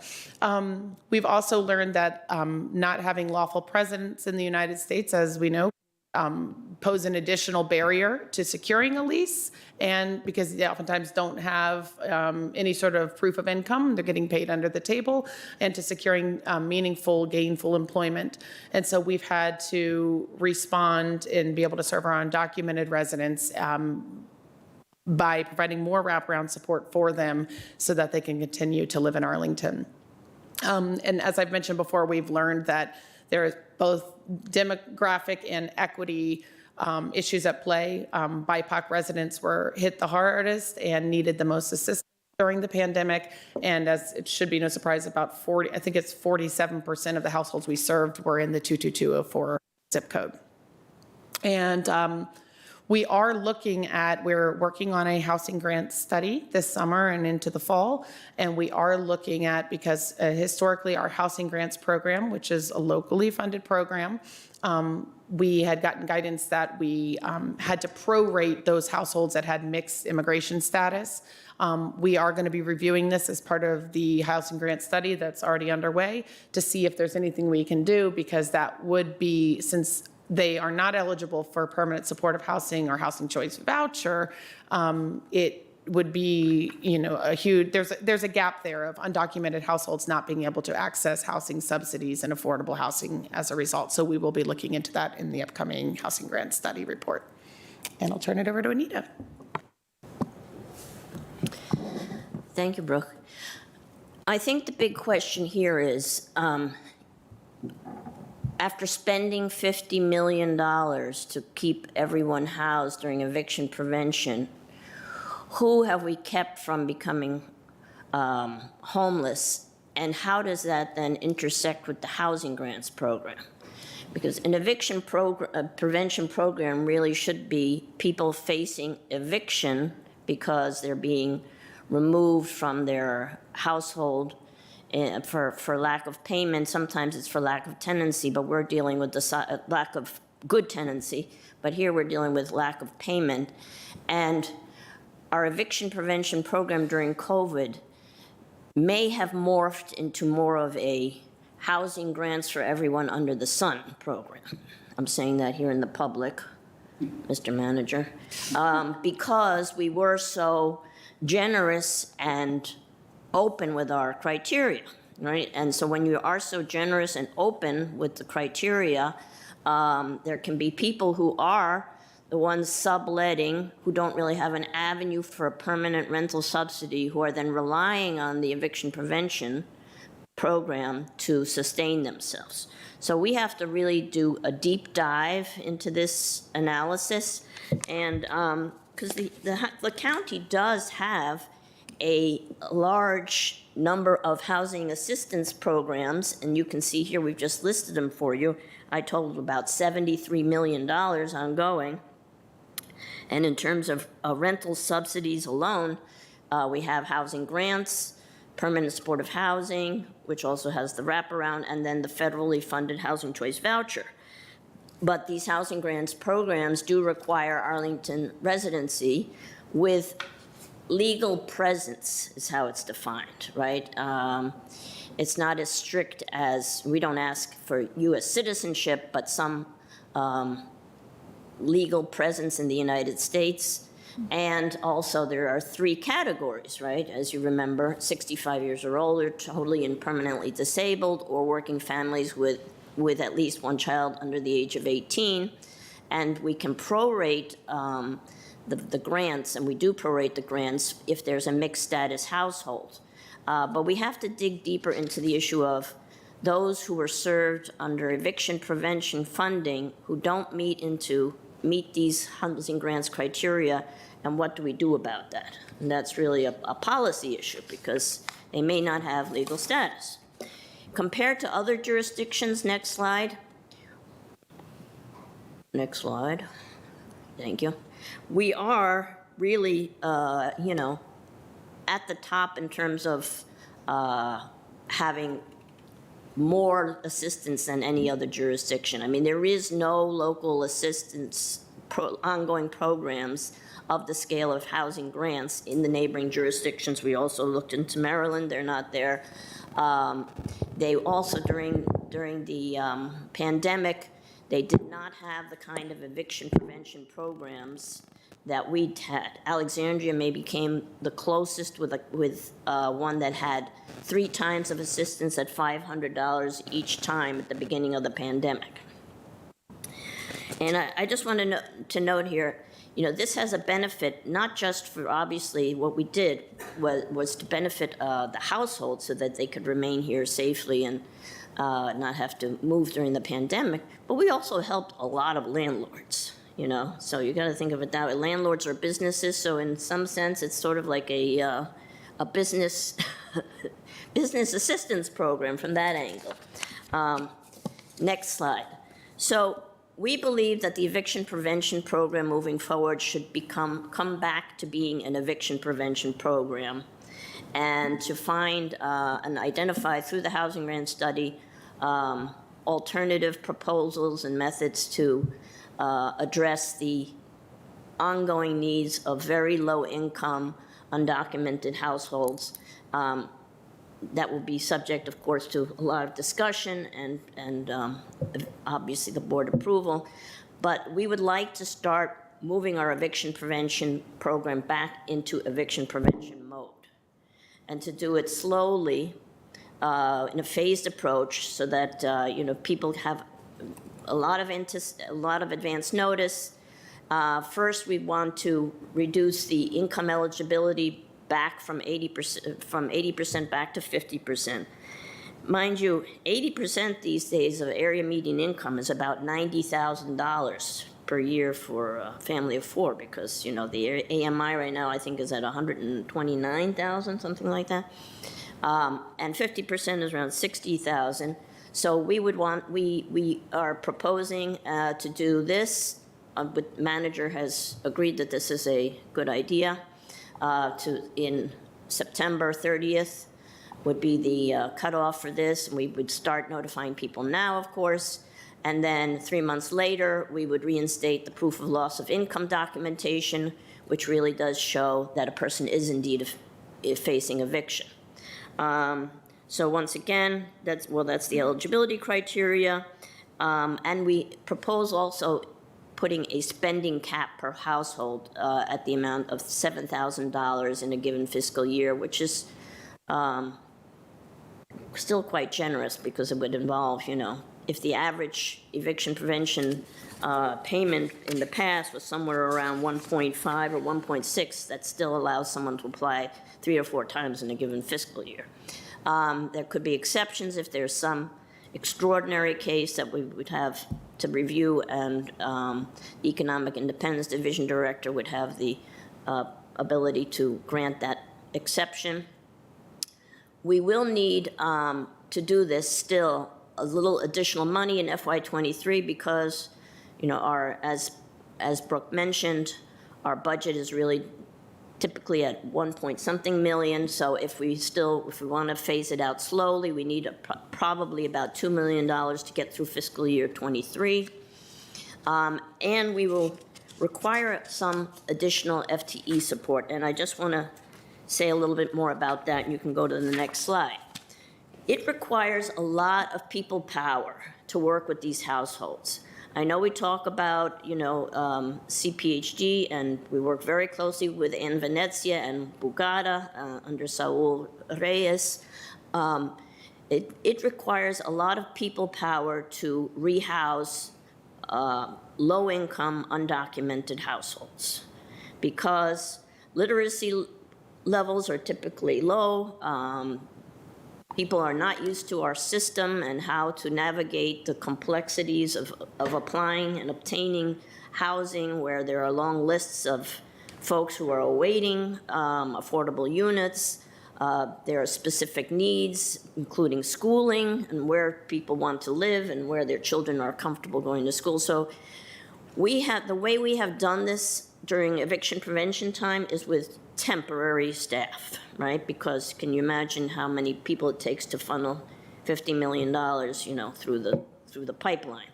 So we are hoping, part of our ask here is to enhance our case management for these residents with 2 bilingual social workers, as well as a housing locator. We have 1 housing locator for the entire department. The housing locator really is sort of constantly searching where there are available units, getting on the phone and negotiating to get into those places, because it's competitive. We would like to send the letters now to all households who requested assistance during the pandemic to inform them of the upcoming changes in the eligibility requirements. And of course, we're going to engage with those households. Many of them also are engaged in other parts of our department to really identify what their case management needs are, because they usually have complex family situations. And that's the end of our presentation, and we're happy to. And one point I did want to add, because just to remind the board, I'm not asking you to take any specific appropriation action now. When we wrapped up the fiscal 23 budget, we left some unallocated balances from ARPA, and also we had additional funds come in for the ground lease. So I'll be back to you in the fall when we do a reconciliation of where we are on closeout with recommendations on where the exact funding would come for this. And these FTE, which I think are sorely needed, hopefully they won't be needed for 5 or 10 years, but they'll be needed for a few years. So a little bit more of the temporary as opposed to long-term permanent. But I wanted to give you that fiscal background before you had questions. Thank you. That is actually very helpful to know. Ms. Garvey, would you like to begin with questions? Then we'll go to Mr. One of the things that's occurred to me listening, how much of a wrench is inflation going to throw into the whole calculation? Because this is kind of all like maybe pre-inflation, and I just think that's starting to hit everybody pretty hardly. I don't know if you've got any thoughts on that, but. I mean, we do know, even this current inflationary trend, the rental amounts have gone up year over year significantly, and you could see it in the annual increases in the amount in the housing grants allowances.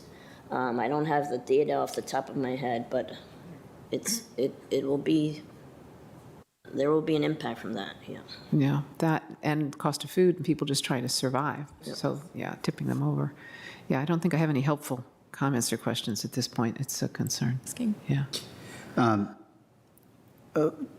Three thoughts. First, I think we have had an in-person, but I'll say it again. Thank you for what you did on Columbia Gardens. There are a lot of people that the folks who are not on the leases you helped, and I really appreciate that. And then to the first thought is on the overall presentation is that this seems entirely consistent. When there is the deepest recession is when Keynesian, when we should be supporting people the most, and I do think we need to pull back because those under 50% of AMI have a lot of need, and we have to be, so I appreciate the direction. I am concerned about inflation. And then the last point is a thank you to you and the manager on this, on the housing locator and the FTE, because it is my impression that it's a massive amount of work to connect these families. So fully in support of the direction and grateful in particular because I think at budget time I was saying, do we need another locator? And just appreciate this decision and direction. And I'm mindful that may not mean in perpetuity, but that's why we come to close out and we'll have the discussion. Thank you. Thank you. Mr. Carantonis, did I see you popping on to yes. questions? Yeah. Thank you, Madam Chair. Ms. Friedman, Ms. Hammond-Perez, thank you so much for this presentation. It's actually, these are very interesting and sobering times, insights, especially if one has in mind that, yes, the pandemic is over, but, in inflationary, Ms. Friedman made a reference to that. Rents are rising extremely fast. They are one of the major stressors right now, and combined with increase in the cost of living, Ms. Garvey just talked about that.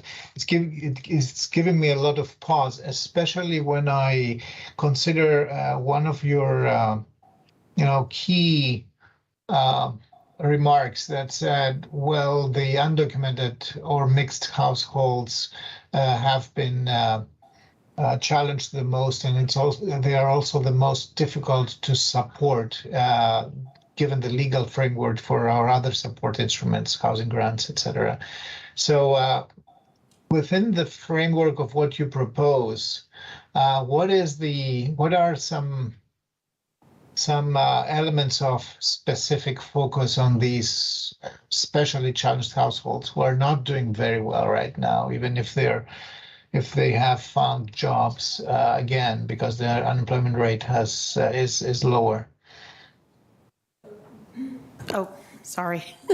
That's a really good question. And something I've been talking with my team about is, when we say we needed the 2 bilingual additional social workers, because we've seen such a huge uptick in the volume of requests and households needing assistance, we admittedly haven't had the time and the staffing to be able to provide that wraparound support and holistic support and, make referrals as needed, help them find jobs.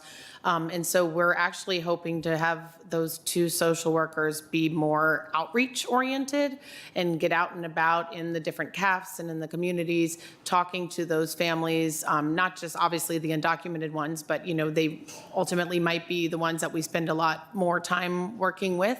And so I'm excited about that. And, I think another thing we will want to do is work very closely with the Arlington Employment Center and the staff there to make sure that if we can, because through the Arlington Employment Center, we have the Back to Work funds that were approved through ARPA, and we can serve anyone regardless of immigration status through those funds. And so we're actually really excited if we can make referrals to the Arlington Employment Center to get folks trained up if they've lost their jobs as a result of the pandemic. That's the only eligibility requirement really for us to be able to serve them. And my goal would be to get as many people funneled and channeled through the Arlington Employment Center so that they can skill up or gain employment or more gainful employment. So those are the first 2 steps, but I'm sure we'll think of more as we go.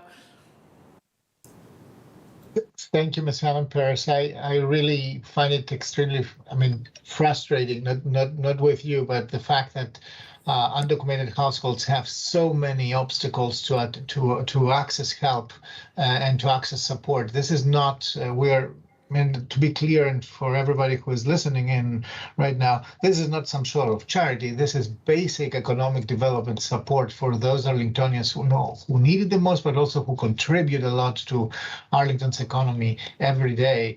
And we have a vital interest to house them, to support them so that they are not displaced from Arlington.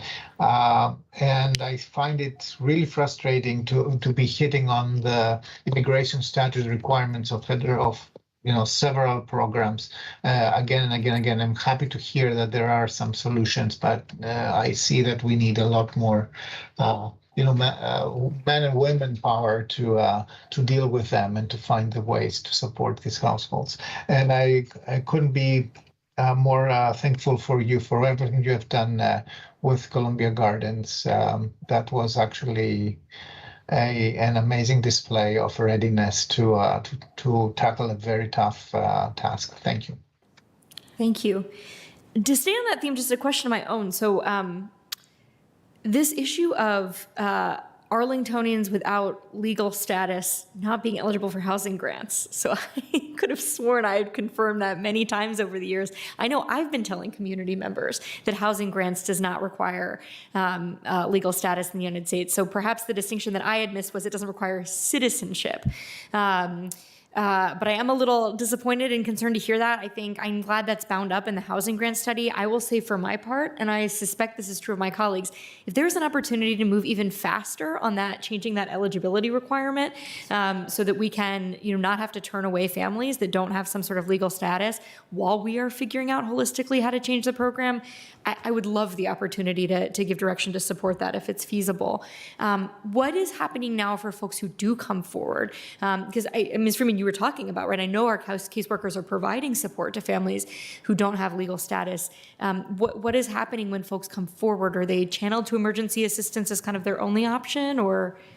So to clarify, actually, Ms. Crystal, we can serve mixed immigration households. So not everyone in the household has to have legal status through housing grants. So if they have a U.S. citizen or green card holding spouse or child or what have you, they can still receive housing grants, but it's prorated to only include the members in the household that have the legal status. And that's because that was something way back whenever housing grants was created, we were told had to be in place because it comes from the Virginia state code. And so that's something that we're looking into Right, the authority for the housing grants program comes from the Virginia State Code. Okay. So that's where that is now. We'll have Got to it. be working with the county attorney's office to help us Okay. understand those routes and, you know, how we can proceed. Great. Got it. And to answer your question, hopefully about, you know, well, what happens if somebody does come forward and we find out that, you know, one, we don't ask unless we have to determine eligibility for a federal or state program or what have you. But if we, you know, find out or they divulge that they are here undocumented, you know, I'm really excited and proud to say that, you know, we can serve them in many areas of DHS. You know, just like I mentioned with the Arlington Employment Center, we've always been able to serve them and assist them, but we never had funding to pay for their professional development training or, you know, workforce development or any sort of certification so that they could get a better job. And so now we do have that with Back to Work. So we're trying to work with a lot of the nonprofit partners to get them to refer residents to the employment center. We can provide them with assistance through our Community Assistance Bureau, making referrals. You know, we partner with Legal Aid Justice Center because it's really important that they get a free immigration consultation through an immigration attorney, a qualified immigration attorney, to figure out, is there some sort of path for them? Because a lot of times there is, and they just don't know because they, you know, haven't spoken to somebody that knows what they're talking about. And so we're trying to provide as much wraparound support as possible, given the some of the constraints we have with just the federal and state funded programs. Okay, really helpful. Are folks without any sort of legal status eligible for committed affordable units?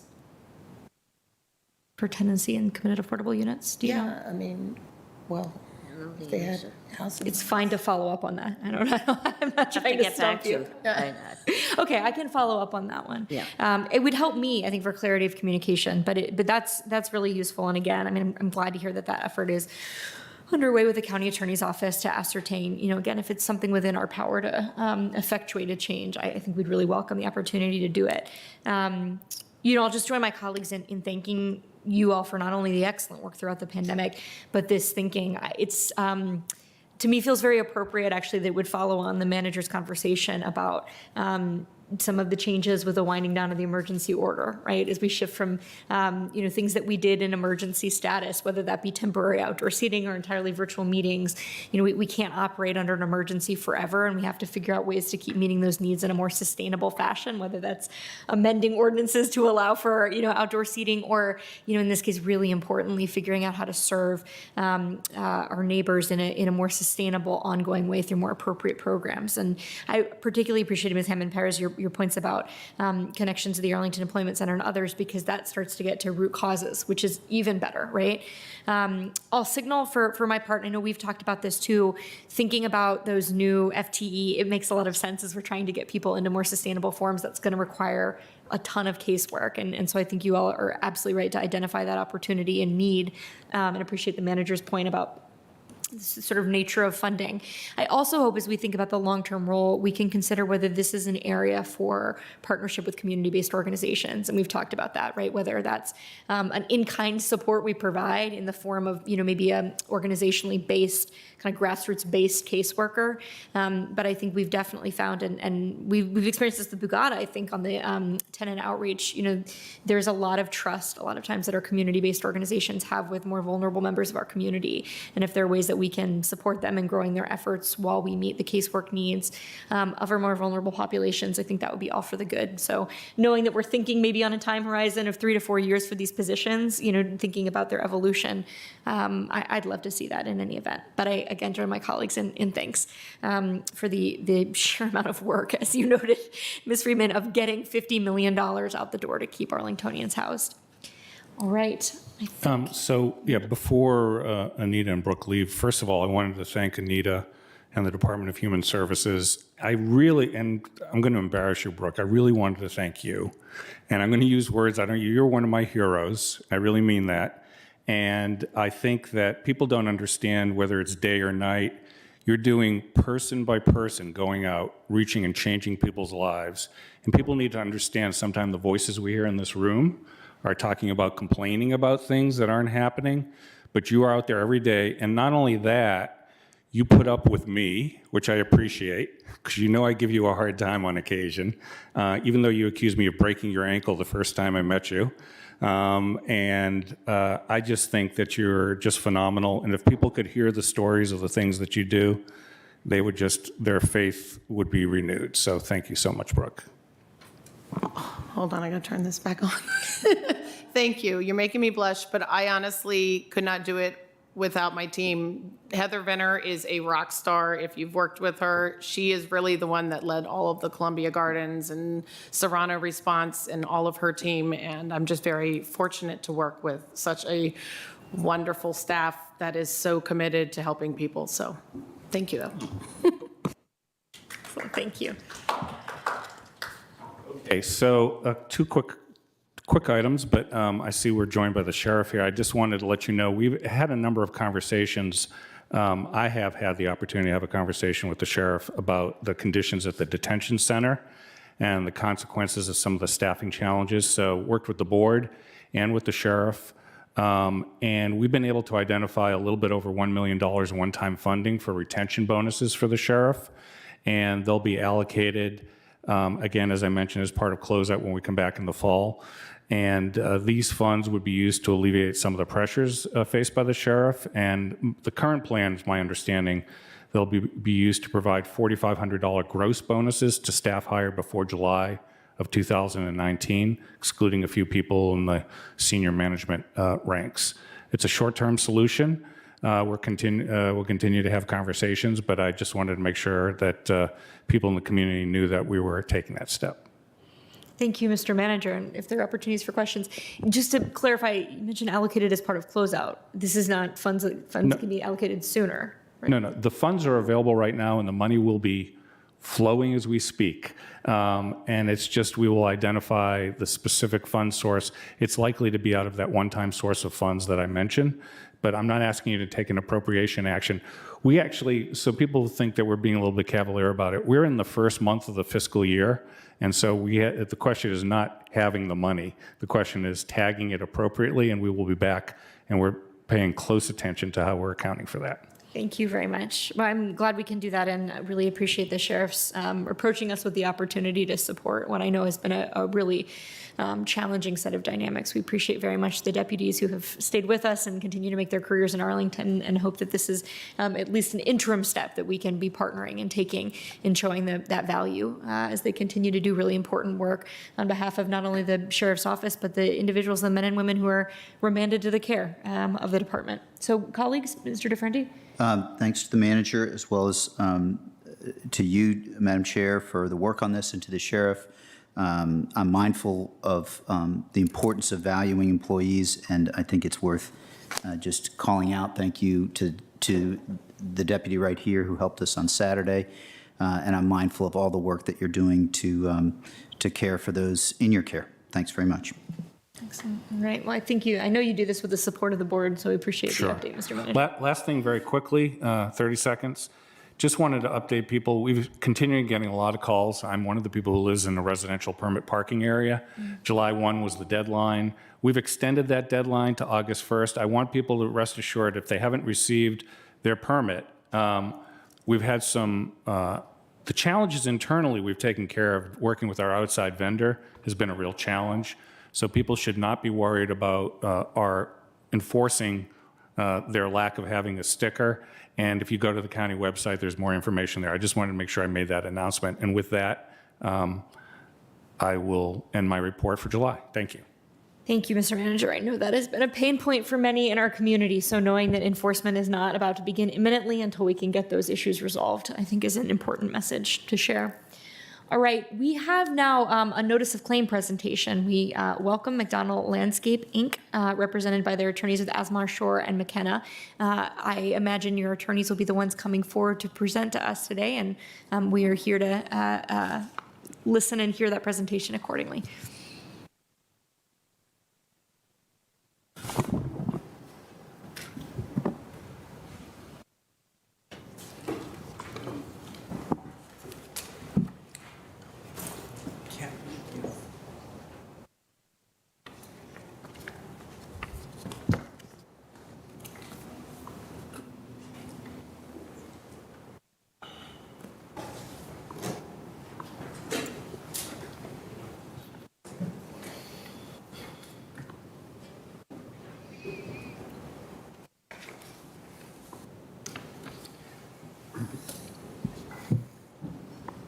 Welcome. If you would mind introducing yourself for the, we look forward to your comments. Thank you. Prefer that we sit, Your Honor? Whichever makes you more comfortable. Oh, okay.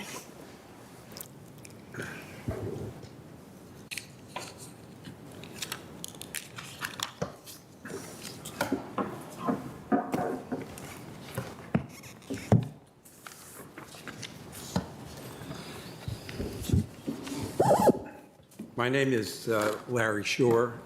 Appreciate the opportunity to be here on behalf of McDonald Landscape. Our law firm has Asmar, Shore & McKenna in Washington, D.C.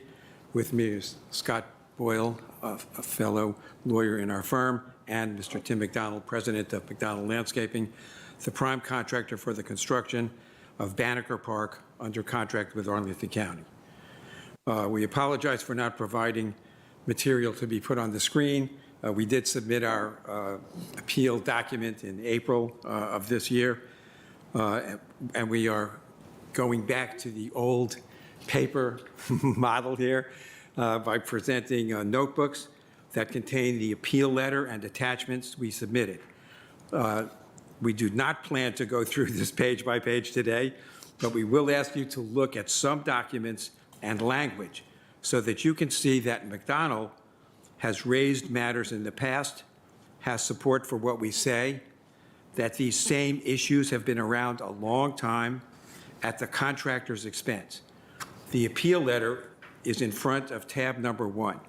We have added a financial summary at the end of the letter for your convenience, and I will address that. We are here because we're following the required step in the county's mandated dispute resolution process, and that is to appeal to you. You are the governing board of the county, and a decision has been made by the county manager's office. We submitted our appeal by letter of April 19, and that is, as I pointed out, the first document in your notebook with the exhibits behind the numbered tabs. We responded to the county manager's final decision of March 4, 2022, which is tab number 10. And they've decided on the McDonald claim and essentially denied the bulk of it. These claims have been around since late 2020 into 2021 through a series of proposed change orders, ultimately totaling about 23 proposed change orders at substantial completion on December 11, 2020, when the park was opened to the public, and through final acceptance in early 2021.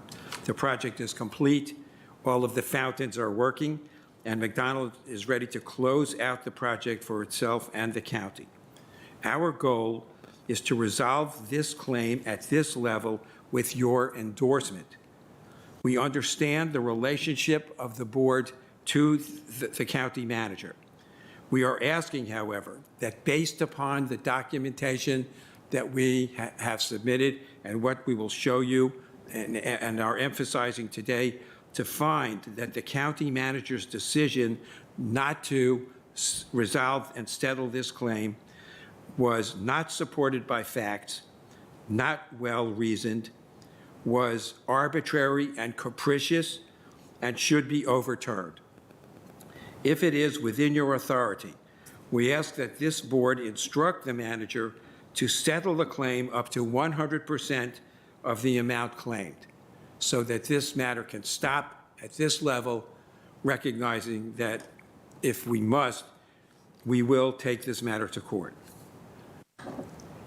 I believe from everything that I've seen and heard that McDonald has done an admirable job on the Banneker Park, which is a lovely place, and done it from start to finish of performance, despite the pandemic, despite incomplete and defective designs and drawings, and the county's refusal to pay for added work, which county representatives watched being performed and completed satisfactorily. They left the contractor alone to bear the financial burden of extra work items, whole elements of work that the county has to refuse to pay one dime for, specifically the months of maintenance of traffic while the construction was underway, and all the added labor, equipment, and materials needed over and above the contract estimated amounts and McDonald's contract price based on those estimates which were generated by the county and its representatives and did not meet the ultimate requirements so that material had to be added to the scope in order to perform the work which was intended by the county, but for which they were not putting up the adequate resources. To give you an idea of just the financial status, if you open the folder, there's one page just before tab number 1. This has the current financial reconciliation of the matter. What we have is the original contract price. This was not a small job. This was quite an effort for this company. They're used to making quite an effort. The county recognized it initially. This is not, a $100,000 little corner lot someplace. This is a big park, covered a lot of territory. We have the paid to date amount. We have the $120,000, almost $121,000 amount of just retained, already earned money. And even though the park has been open since the end of 2020, this amount has still been retained. We finally had some additional proposed change orders after over a year of attempted negotiation. In April of this year, they recognized $36,472 of additional money, but that has not yet been paid. The various bases for the claim are identified here. PCO stands for proposed change order. The nature of the work for the different items, et cetera, are here, the amounts and the explanations. The total disputed amount is $837,014. When you take that and you add that the county also has the retention and also the money for the approved PCOs, now we are at $994,334.57. I want to know why is this situation still here? It is because throughout 2021, in all discussions about payment for work done and claimed, and while the county had full use of the park, the county merely made low and unacceptable offers that increased very little as the county began to acknowledge the validity of some of the PCOs. Ultimately, the county reached an offer of $272,000, or less than 30% of the claimed amount. And they did this after 1 year of correspondence. And as I said, in April of 2022, they finally agreed to pay a number of the PCOs, et cetera. In delaying the payment, despite the efforts to communicate, despite the numerous letters which are in this file, what the county did in particular was, in a way, they recognized something which is the difference in actual quantities. They recognized that there was going to be an entitlement if we could establish exactly what those quantities were. And then in the county manager's decision letter of March of this year, they say that there is no entitlement whatsoever to any changes in the price of this contract, because this was, and I will get to this in a little detail, this was a firm fixed price contract and the entire risk went over to the contractor.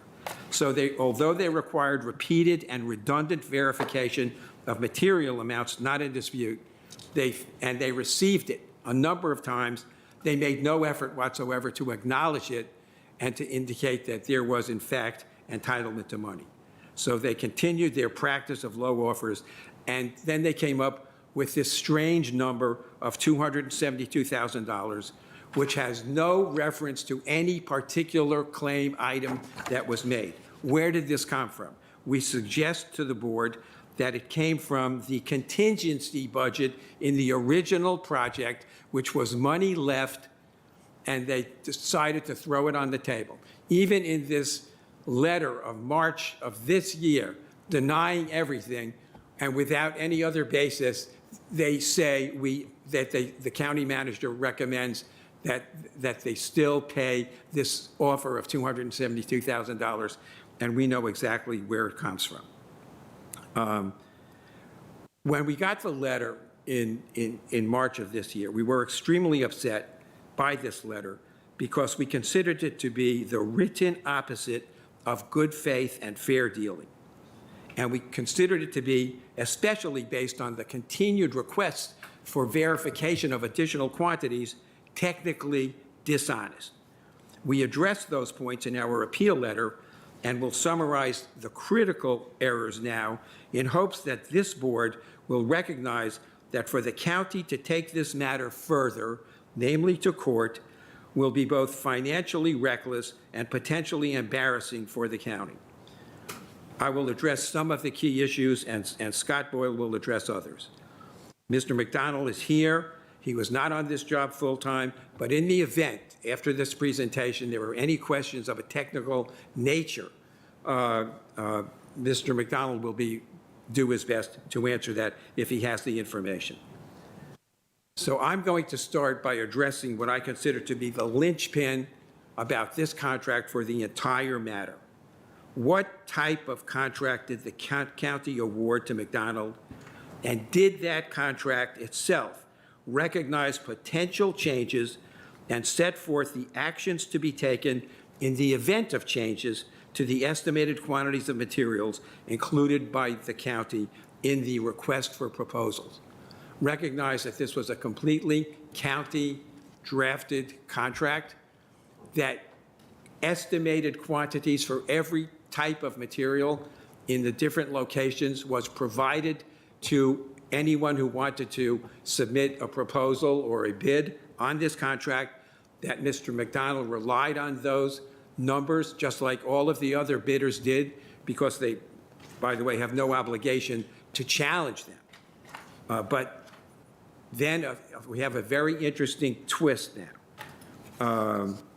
The deputy county manager's decision, and this is back at tab 10, denying all of the claims for increased material quantities is based, and I'm going to refer to the manager as her because it was the woman the deputy who signed, a purported belief that this was a lump sum firm fixed price contract, meaning that the risk of increased or decreased quantities and the price impact of those changes falls completely on the contractor. This theory is often used by owners in an attempt to transfer all the risk of errors in their own estimated quantities, dirt in this case, concrete, excavation materials, etc., onto the contractor. You know, you are the expert. You do this for a living, so it's your problem. It's not our problem. And that was discounting the fact that it was the county who gave the numbers, and discounting the fact that over more than a year, they wanted absolute proof up one side and down the other of what the difference in the quantities was. So the county manager's office stated initially that the bidder was responsible for verifying quantities estimated by the county prior to contract award, and this was a big justification for her position, because this was an assumption that if a bidder had to do this, then the bidder had to take in the potential problems and put it in their bid price. Well, the rationale fails for two important reasons that we noted in the appeal letter. First of all, the solicitation documents clearly state that it is the contractor, already selected contractor, who must verify the quantities. This is after a contractor has put in his proposal and been selected. As an aside, we note that because some of the drawings were changed immediately after the award process and the decision was made, and new drawings with additional data that the bidder never had were provided. Okay, yet this made no difference whatsoever to the manager in this particular case. So I suggest to you that the portion of the county manager's decision indicating and implying that there was a valid basis to assume that McDonald priced material amount changes into its bid or agreed that it was at risk is absolutely false and has no basis whatsoever. The second primary issue is this. Did the contractor assume, again on the issue, assume the risk of changes? Well, the contract itself contains explicit payment provisions for increases and decreases in material quantities of all types. And these, again, were estimated by the county and its representatives, with the differences to be paid according to the contract-defined unit prices for the different materials. I'd like everyone to just turn to this cover letter for one moment, if you would, and look at page 2 of the letter of April 19, 2022, starting at the second half of the page, talking about, did a bidder assume the risk? Did the bidder have to do anything? We note that the count combined, and I'm down at the lower quarter of the page, combined price sheet of the contract stated with emphasis at the top of the first page, the quantities specified below are estimates only. Contractor to verify per drawings and specifications. There it is. And what did the county manager say? It had to be the bidder. Absolutely wrong. A contractor knows that it has to do this work. A contractor will put the cost of doing that into its bid to verify. A bidder does not do that. Okay, and the county says that they do not guarantee a specific volume or dollar amount.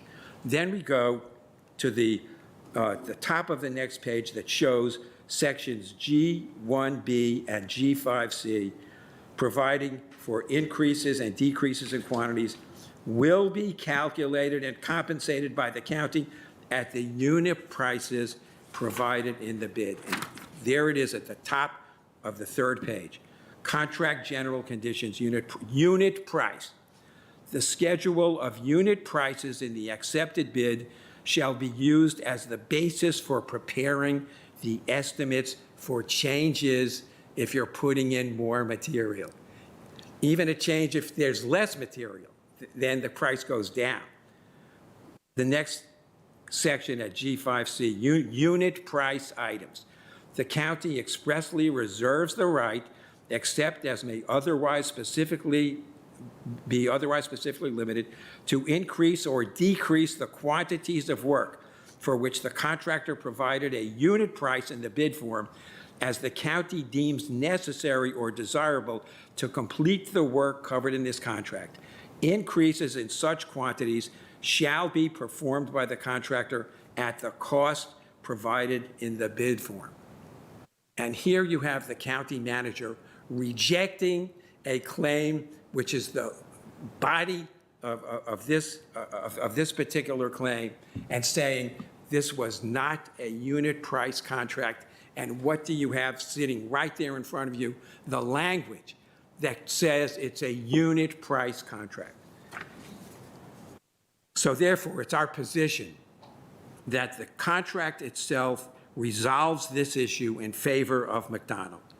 This is a unit price contract with price adjustments anticipated. The PCOs identifying the increased materials bought and installed by McDonald must be paid for by the county under as provided for in its own contract. I note here that there is established law in Virginia and every other state that a contract must be read to include all the words in the document. And I suggest no court, and I've been in the Arlington County Court myself, will accept an interpretation or reading that ignores language in the contract or the plain meaning of that contract language. This is a direction for unit prices and to pay for the changes. We consider this issue to be the most important because, as Scott Boyle will show you, every estimated amount of materials was increased in the course of actual installation, and the added amounts were verified multiple times without any rebuttal by the county. For any of you who have had work done on your house, for example, you know that added work means more labor time, equipment time, material costs, and overhead. This is what happened at Banneker Park in multiple instances and resulted in the bulk of the added costs incurred by McDonald. Despite knowing this to be the fact, the county went ahead and knowing that all this additional work took additional time to add insult to injury. In this last letter, and for the very first time in 2022, the county manager went ahead and assessed liquidated damages for delay against McDonald. We reject this obviously wrong and unsupportable tactic, and it can't be described as anything else. We ask you as the board, the project was open to the public in December 2020. We are more than halfway through 2022. We need your assistance in resolving these claims now and resolving them fairly. We are prepared. We understand the meaning of the word settlement. We think that, and we ask again that an instruction be given directing a settlement of the claim. Thank you very much, and I'll now turn it over to Scott Boyle. Thank you, Mr. Shore. I believe this is already on. Hi, I'm Scott Boyle. So I am an associate under Larry. I'm also an Arlington resident. So thank you all for your service personally, and thank you for staying at 514 to hear us today. As he just explained, and I'll try not to be too redundant, but the basic themes have to be the same, that there were errors in the solicitation documents that led to this contract, and those errors were unfortunately the result of the county's actions, and the risk of the risk of the costs stemming from those errors has to be borne by the county. And that's the nature of a unit price contract. We bid for a price per unit on a number of things, and I'm going to try to make this a little more concrete by talking about what those things are. But as more materials, as more of these things are required when the final specifications are released, then that price per unit is going to increase the total cost of the contract, and that's what happened here. So I'm going to try to break this down into 3 parts for you. The first is what throughout all of the documents in that binder is referred to as proposed change orders 4 and 8. So proposed change order 4 is talking about the estimated quantities and the actual quantities of site concrete, pervious concrete, poured in place surfacing, precast stair treads or risers, and wood decking. There's a handful of much smaller things, but those are the core items, which in the bid document which was released during the request for proposals, the bid document that all bidders had to go off of, there were estimates of how much of each of those categories would be needed to complete this project. Those estimates turned out to be about 55% lower than what was actually required. That's a very significant amount of extra concrete that needed to be poured and extra work that needed to be put into these categories. So each of those, as those increase, needs to be, in a unit price contract, but just naturally, the bids were produced in reliance on the county's estimates, and when the estimates are 55% off, we bid a price per unit. 55% more units means 55% more unit price added to that section of the contract. If you want to see all of these numbers, they are within the attachments to the letter in tab 3 of your binder. It's several pages long. We can get as into the weeds as you guys want to get. Feel free to interrupt me and ask for more detail.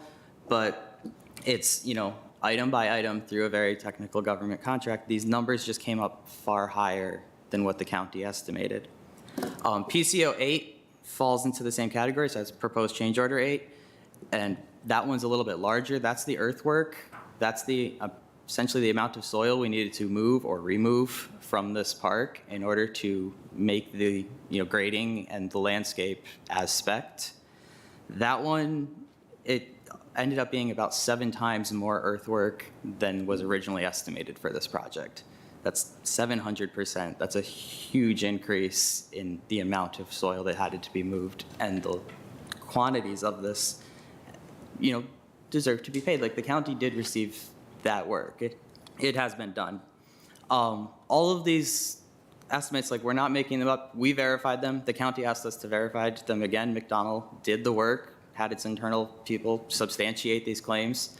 The county then asked again for an external report. So STS, a consulting firm, was hired to study this plot and to study the county specifications, and confirmed yet again that these estimates were that drastically off. The county's own team. Note that that's all in 3. I did, yeah. It's all the earthwork as well is also in tab 3. That's a letter, and the attachments to that letter contain SDS's consulting report confirming these estimates and how off they were. There's a column in there that's going to show you the delta.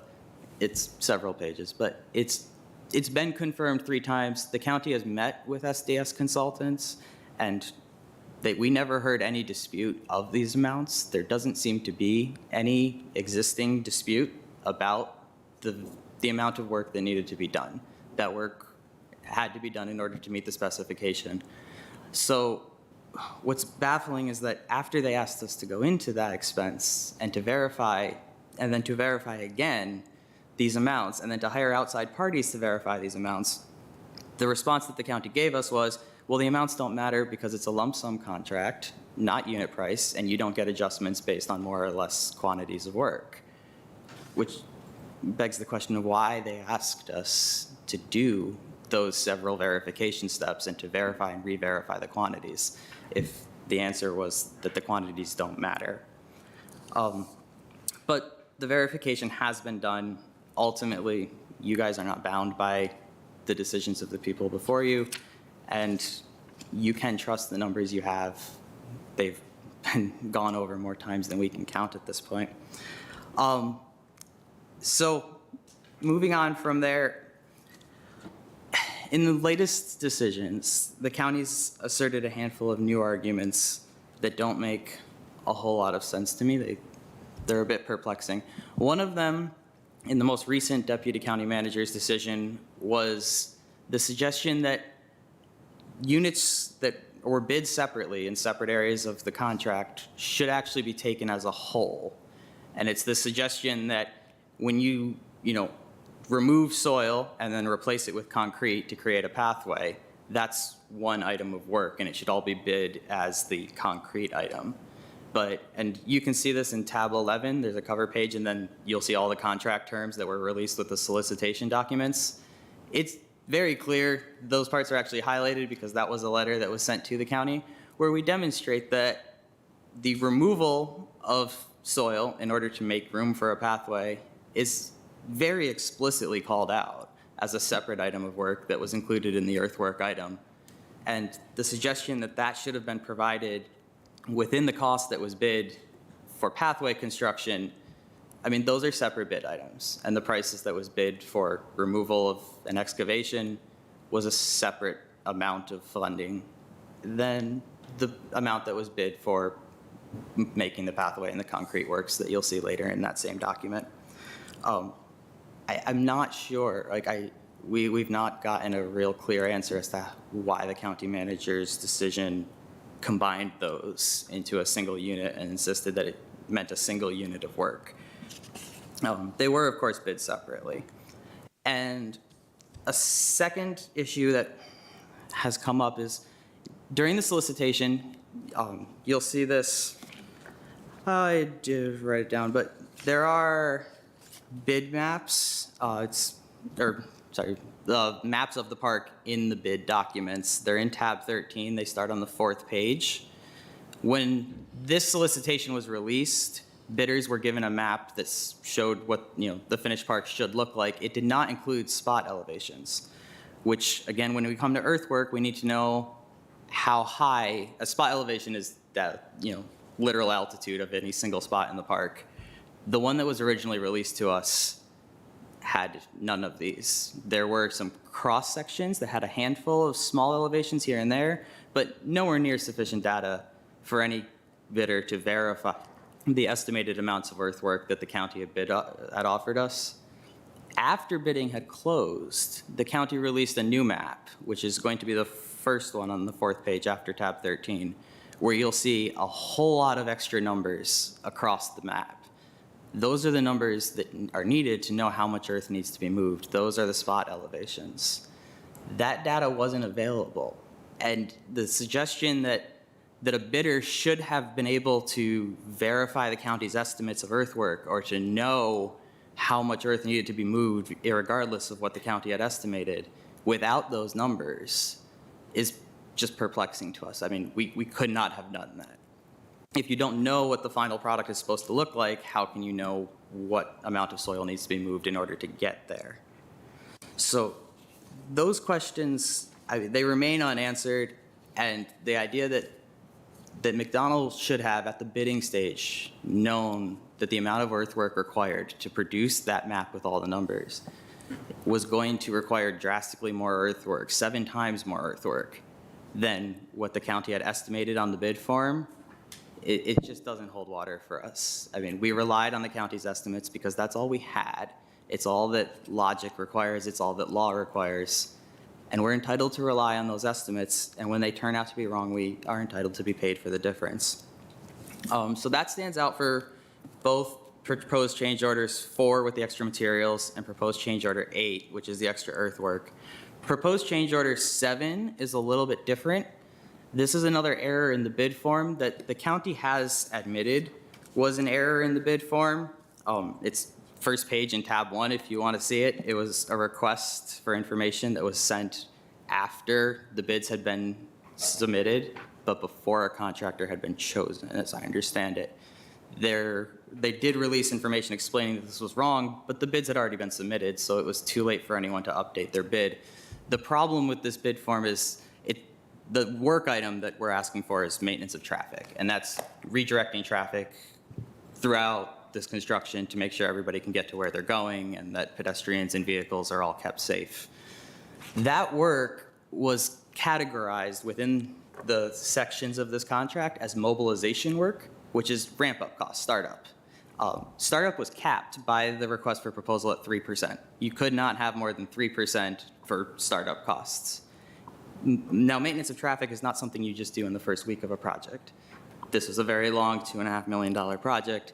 That's an ongoing task, but it wasn't listed on the bid form. It didn't appear that anyone was asking the contractors responding to this request to bid for that work. It was just not there. It was only a mobilization. We bid 0 because mobilization does not require any maintenance of traffic, and because we needed to keep mobilization under 3%. At the same time, there's nowhere else to put it. There's nowhere else to, we can't just like drastically increase the price of concrete to account for this missing item in the bid. The presumption is if the county didn't ask us to bid on it, the county didn't want it. And it was not an in-scope project or in-scope piece of the item or of the contract. That ended up not being true. The county did want maintenance of traffic work. The maintenance of traffic work was provided, and now there's a dispute over whether the change order to provide that maintenance of traffic should be answered. The county's position is that because it existed just in the mobilization section, that we should have recognized that as an error in the bid form, and that McDonald's should have, I'm not 100% sure, somehow accounted for it. Now, before bidding, they didn't really have that opportunity. After bidding, they had an opportunity to ask questions and to just talk to the county manager, but the bid had already been submitted. They couldn't work this into other sections of the bid because that would have made their bid non-competitive. Other bidders aren't going to do that, so we're not going to artificially inflate other areas of the bid to cover this cost.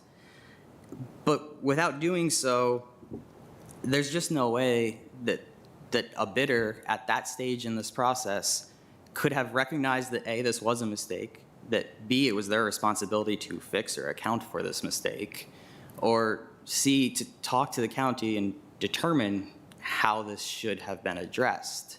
The process should be, or is removed so that they can't ask those kinds of questions and start, negotiating before the bidding. So ultimately, there just was no maintenance of traffic outside of the mobilization scope. It was provided, it is a change order, and just like before, it should be compensated, it's entitled to be compensated. And that's, it is what it is. It's an unfortunate mistake, but it's not a mistake that McDonald made, and it's not a mistake that McDonald should have to pay for. Then the final thing I wanted to talk about is the time entitlement that goes with all of this. And that is that more work, more quantities naturally requires more time if you're moving more earth, we're not just charging for the actual earth that's being moved, but it's going to take longer. The completion date needs to be extended. That's kind of intuitive. Most change orders of this kind of nature are going to come with a time extension and increase in compensable days. Larry mentioned that in the latest decision, we were held responsible for delivering the project late. Well, with all these extra change orders, the project wouldn't be late because all this extra work takes time. So if you look, there's a very complete analysis in tab 5, the last 3 pages of that tab, which will provide a breakdown of where the 119 days that we're claiming come from. But there are 119 days that come from extra labor from the county because we couldn't perform this extra work without authorization from the county, and there were some delays in getting that meeting. So for a while, the project was dormant. And once we got the meeting and we got the notice to proceed, they proceeded. At no point was McDonald ever asked to accelerate the work or to add more manpower in order to keep it within its original time frame, despite the increased quantities. And so, again, just like unit price, price goes up as quantities go up, well, time goes up as quantities go up. And that's expected, that's typical of construction contracts. And in our case, it's 119 extra days to account for the extra work and the delays that came from the lack of an appropriate maintenance of traffic line in the bid form and from the lack of accurate estimates about the amount of earth that needed to be removed and the amount of items that needed to be built. That's all I have, but I'll take any questions you guys have. Mr. Boyle, thank you. Thank you as well, Mr. Shore, for your presentation. Mr. McDonald, nice to see you. Thank you for joining us. I will open the floor if colleagues have questions this time. I'll note that you've provided us with an excellent deal of information for review, as well as the presentation you've offered today. And we certainly take seriously the appeal that you've brought before us for our consideration. As we reconvene later in the evening, we'll be prepared to comment further. Thank you again for your time. Unless there are any further questions, I am going to make a motion that we move into closed session specifically. I move that we convene a closed session as authorized by Virginia Code Section 2.23711A.3 and 7 for a discussion regarding the acquisition and disposition of real property for a public purpose, where discussion in an open meeting would adversely affect the bargaining position or negotiating strategy of the public body. And further, 2 discussions with the county attorney about probable litigation where such consultation or briefing in an open meeting would adversely affect the negotiating or litigating posture of the county. I have a second. All right, I'll give Mr. DeFerranti the second. Any discussion? Seeing none, all those in favor of the motion, please say aye. Aye. Aye. Any opposed? That carries unanimously. The board will go now into closed session. We will return no earlier than 6:30 p.m. Thank you.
And we are returning from closed session, so I'm going to make a motion to certify. I move that the members of the county board certify at the just concluded closed session, first, only public business matters lawfully exempted from open meeting requirements under Chapter 37, Title 2.2 of the Code of Virginia, and further, only such public business matters as were identified in the motion by which the closed meeting was convened, were heard, discussed, or considered by the board. That's been seconded. Our clerk will call the roll. Ms. Crystal? Yes. Mr. Dorsey? Yes.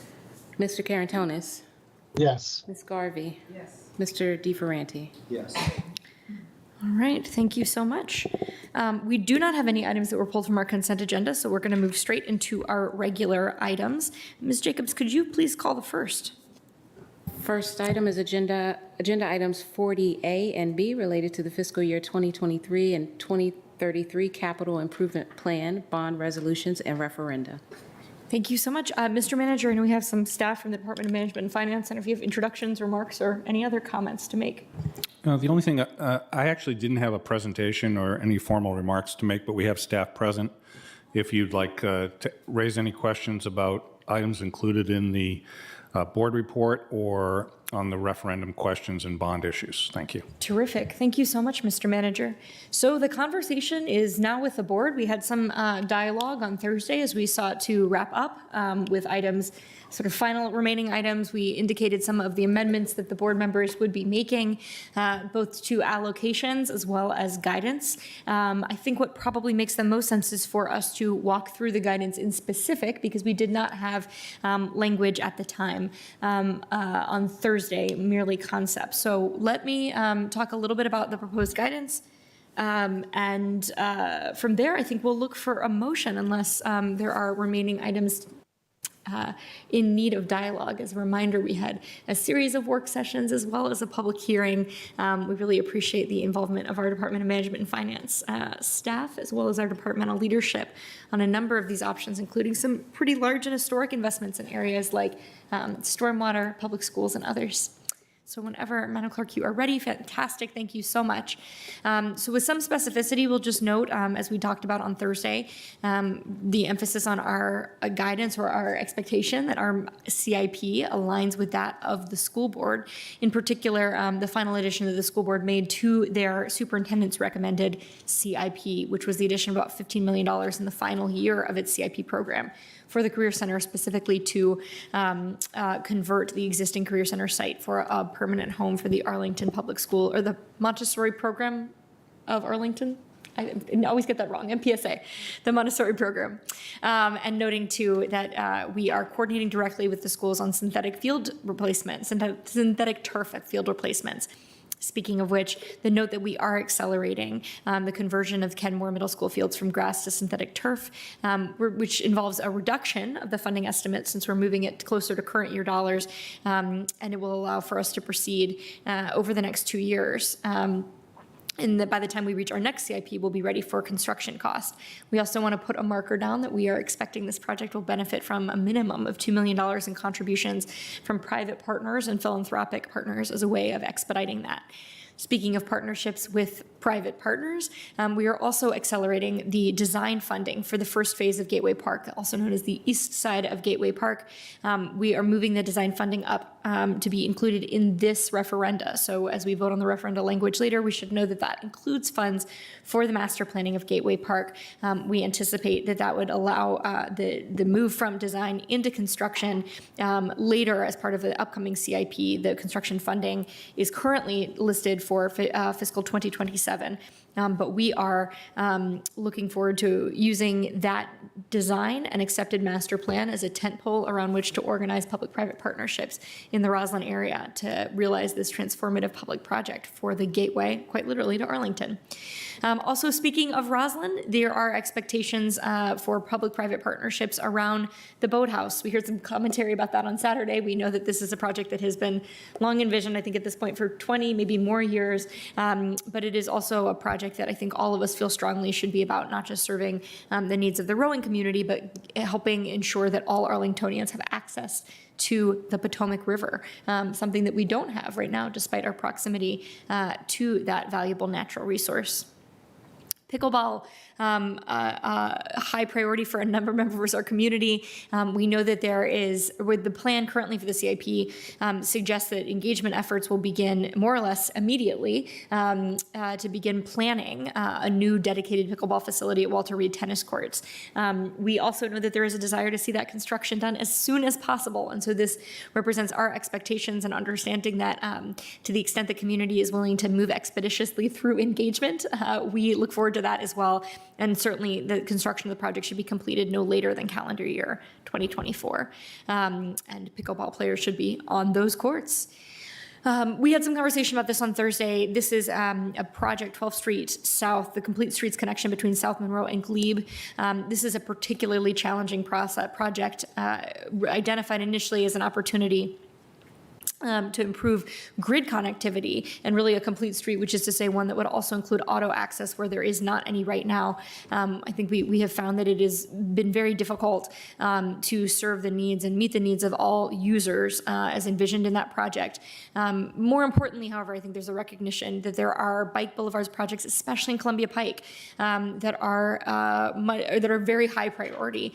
And of course, dollars are not infinite, and so there's a desire to reprioritize that $2.7 million in allocated funding to be spent instead on other bike boulevards project, and that we look forward to seeing some specific projects about those next gaps that staff can move forward with.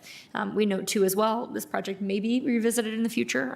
There may be development opportunities or other priorities that bring it back to the table, but at this point, we're going to propose focusing on other Columbia Pike Bike Boulevard program projects instead. The Army-Navy Country Club, a major priority throughout the CIP and elsewhere, an opportunity to connect the Columbia Pike neighborhood with 22202, create a safe route to school for a number of students, and otherwise ensure that Columbia Pikers can participate in the economic development happening in Crystal City and Pentagon City and vice versa. We are interested in realizing this project, and so we are interested in realizing this project. We are also in recognition that the manager's CIP proposed funding really for just one option of two that had been considered. We were pleased to learn from our staff that there may be a hybrid approach to either a stair runnel option, which had been the one funded in the manager's recommendation, or a very steep wall trail. They've been working to iterate and come up with something in between that could be safe and welcoming for all users. But we recognize that hybrid option is going to require more funding than that which is currently programmed in the CIP. So one of the places we believe that we'd like the manager to look for funds to reprioritize would be the potential deferral of the airport viaduct project, and that could free up as much as $1.5 million as the manager prepares the next CIP. We are also optimistic about federal and state grant opportunities, particularly the federal Reconnecting Communities program as a way of funding and realizing the goals for this project. I am going to stop talking and invite some of my colleagues to weigh in. I know Mr. DeFerranti we all care a lot about our bus stop accessibility conversions. And I know that we've been talking to staff about opportunities to accelerate that where possible. So if you'd like to speak to that. Thank you, Madam Chair. We heard in the course of the public engagement process, we heard several bring to us the accessibility of our bus stops and the need to move as quickly as we can. This language essentially recognizes, in particular, I want to highlight that negotiation of easements does take time. We want to work as quickly as possible, but we also know that easements, when obtained voluntarily, is by far our preference. That's been our way of working, and that's what we seek to do. So this last sentence just directs that if we can accelerate this process, we absolutely will, and funding should not be an impediment towards moving more quickly in that area. Thanks, Madam Chair. Thank you, Mr. DeFerranti.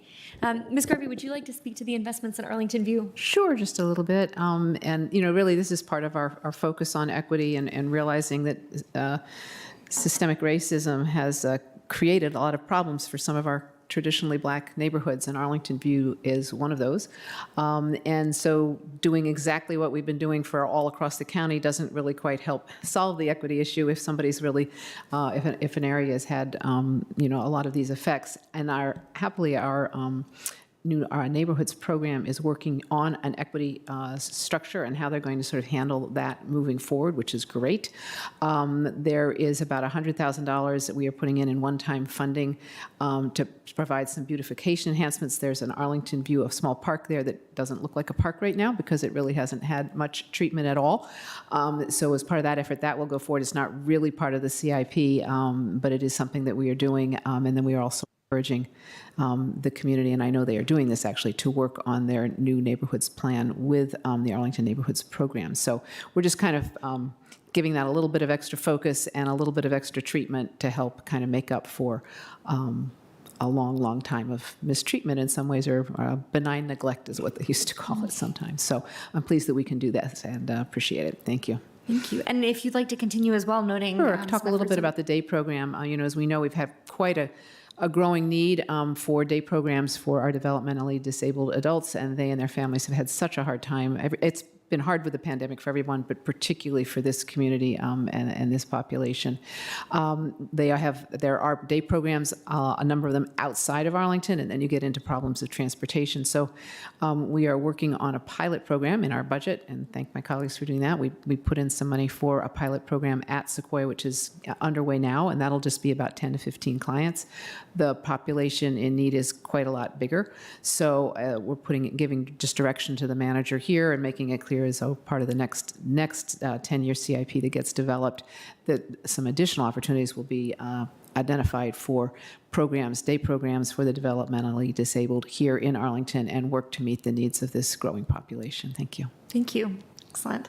And a conversation about electric systems in county government buildings. Mr. DeFrenti, I know you, Mr. Karantonis, have been working on this, and so if you'd like to say a word or two about this guidance to the manager. Sure. I'll just say I'm really pleased that we were able to work together, and I think that Mr. Karantonis might speak to some of the specifics of the language. The first paragraph, the last sentence, both includes the past year, but also a look ahead, so that we can have the engagement that our residents have also shared. We don't want to be micromanaging, but we do want to be changing policy, so our default, or continuing to move policy ahead so that our default more and more often as the technology evolves is electric buildings. But Mr. Karantonis has also been working quite a bit on this. So I'll close my comments, and I don't know if he has anything to add, Madam Chair. Thank you so much, Mr. Karantonis. Thank you, Madam Chair, and thank you, Mr. DeFrenti, and also county staff for working with us on this. This reflects a conversation that we have had, with increasing intensity throughout this year and even this past year. What can be done to reduce the carbon footprint of our buildings, to really implement technologies and build in a way that will be compatible with requirements 20 years from now, 30 years from now, etc. Everybody is reading the news, I guess, and we all understand that the climate emergency is exactly what the name says, is an emergency, and it behooves us all, especially those who can make these choices, to make the most carbon, the lowest carbon decisions here. Now, this is not so easy, and we have seen in several, attempts to decarbonize our own buildings, the buildings that the government should be building as examples and leaders in the sector to show the feasibility.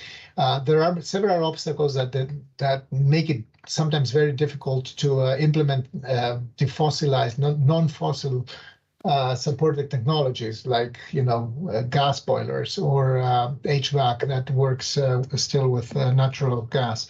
The guidance here tries to focus on what should be the default policy, and we have absolute trust in staff, in the county staff, to implement that policy, and we have seen really real investment in doing so. What this guidance adds to that is that we are asking the county manager to provide us with a report every year to show what has been done, what couldn't be done, and for what reason, and then to give us a forecast, what is ahead of us, and how county staff is planning to to go about that and what kind of technical solutions staff is proposing in order to be consistent with our decarbonization goals. I'm very happy to see two elements included in this guidance: the compliance and alignment with the community energy plan, with the implementation framework, and with a soon-to-be revealed, I very much hope so, decarbonization tools that will give us a more comprehensive understanding of the true carbon footprint of all our facilities, both as buildings and as well in terms of their operation as well. So thank you so much, colleagues, for being supportive of this. Absolutely. Thank you so much, Mr. Karantonis. I'm going to open the floor before we go to a motion. If there are any other questions or things to add about guidance that we may have missed, really appreciate the efforts of colleagues to work these through, and particularly Ms. Cowan, who helped shepherd through quite a number of these different priorities into forms that could be adopted into guidance for the manager. So with that, I'll recognize Mr. Dorsey for a motion on our capital improvement plan. Thank you, Madam Chair. I'd like to move the County Board adopt the county manager's recommendations found in the board report dated July 15th, 2022 for item 40A, and it includes 4 parts, actually includes 5 parts, to adopt the fiscal year 2023 to 2032 capital improvement plan, our first 10-year CIP in a while, yay. To also adopt the bonds funds appropriations resolution, which is included in that board report as attachment A, to adopt revised language for the Transportation Capital Fund section of the Financial and Debt Management Policy section, and to authorize the addition of 1 FTE to support the implementation of the concrete program. That FTE will be found in the general fund and will charge their time to the sidewalk capital program, and to, in addition to these 4 items, adopt the guidance that was just discussed by colleagues. Great. That's been moved and seconded. Any discussion or concluding comments? Mr. Dorsey, I'll recognize you first if you wanted to speak any further to it. I'll just speak briefly, since a lot has been said about the CIP, and the fact that we are returning to a 10-year outlook is a great thing for our community, that we're able to think about our needs a little bit more broadly and get out of this emergency posture that we have been in for the last couple of years of the pandemic. I will note for people who are following the changes from the proposed CIP, there is a summary table in the board report where I believe some of the sub-line items math got out of whack. It doesn't implicate the bottom line, but this is a $4.4 billion 10-year capital program, which includes all the ways that we're going to invest in the things that are necessary for county government, that are necessary for our public schools. But I think in a few key areas, some of which we've outlined with the guidance, are going to absolutely move our community forward faster, which I am thrilled, and so I'm happy to make this motion and to support this plan.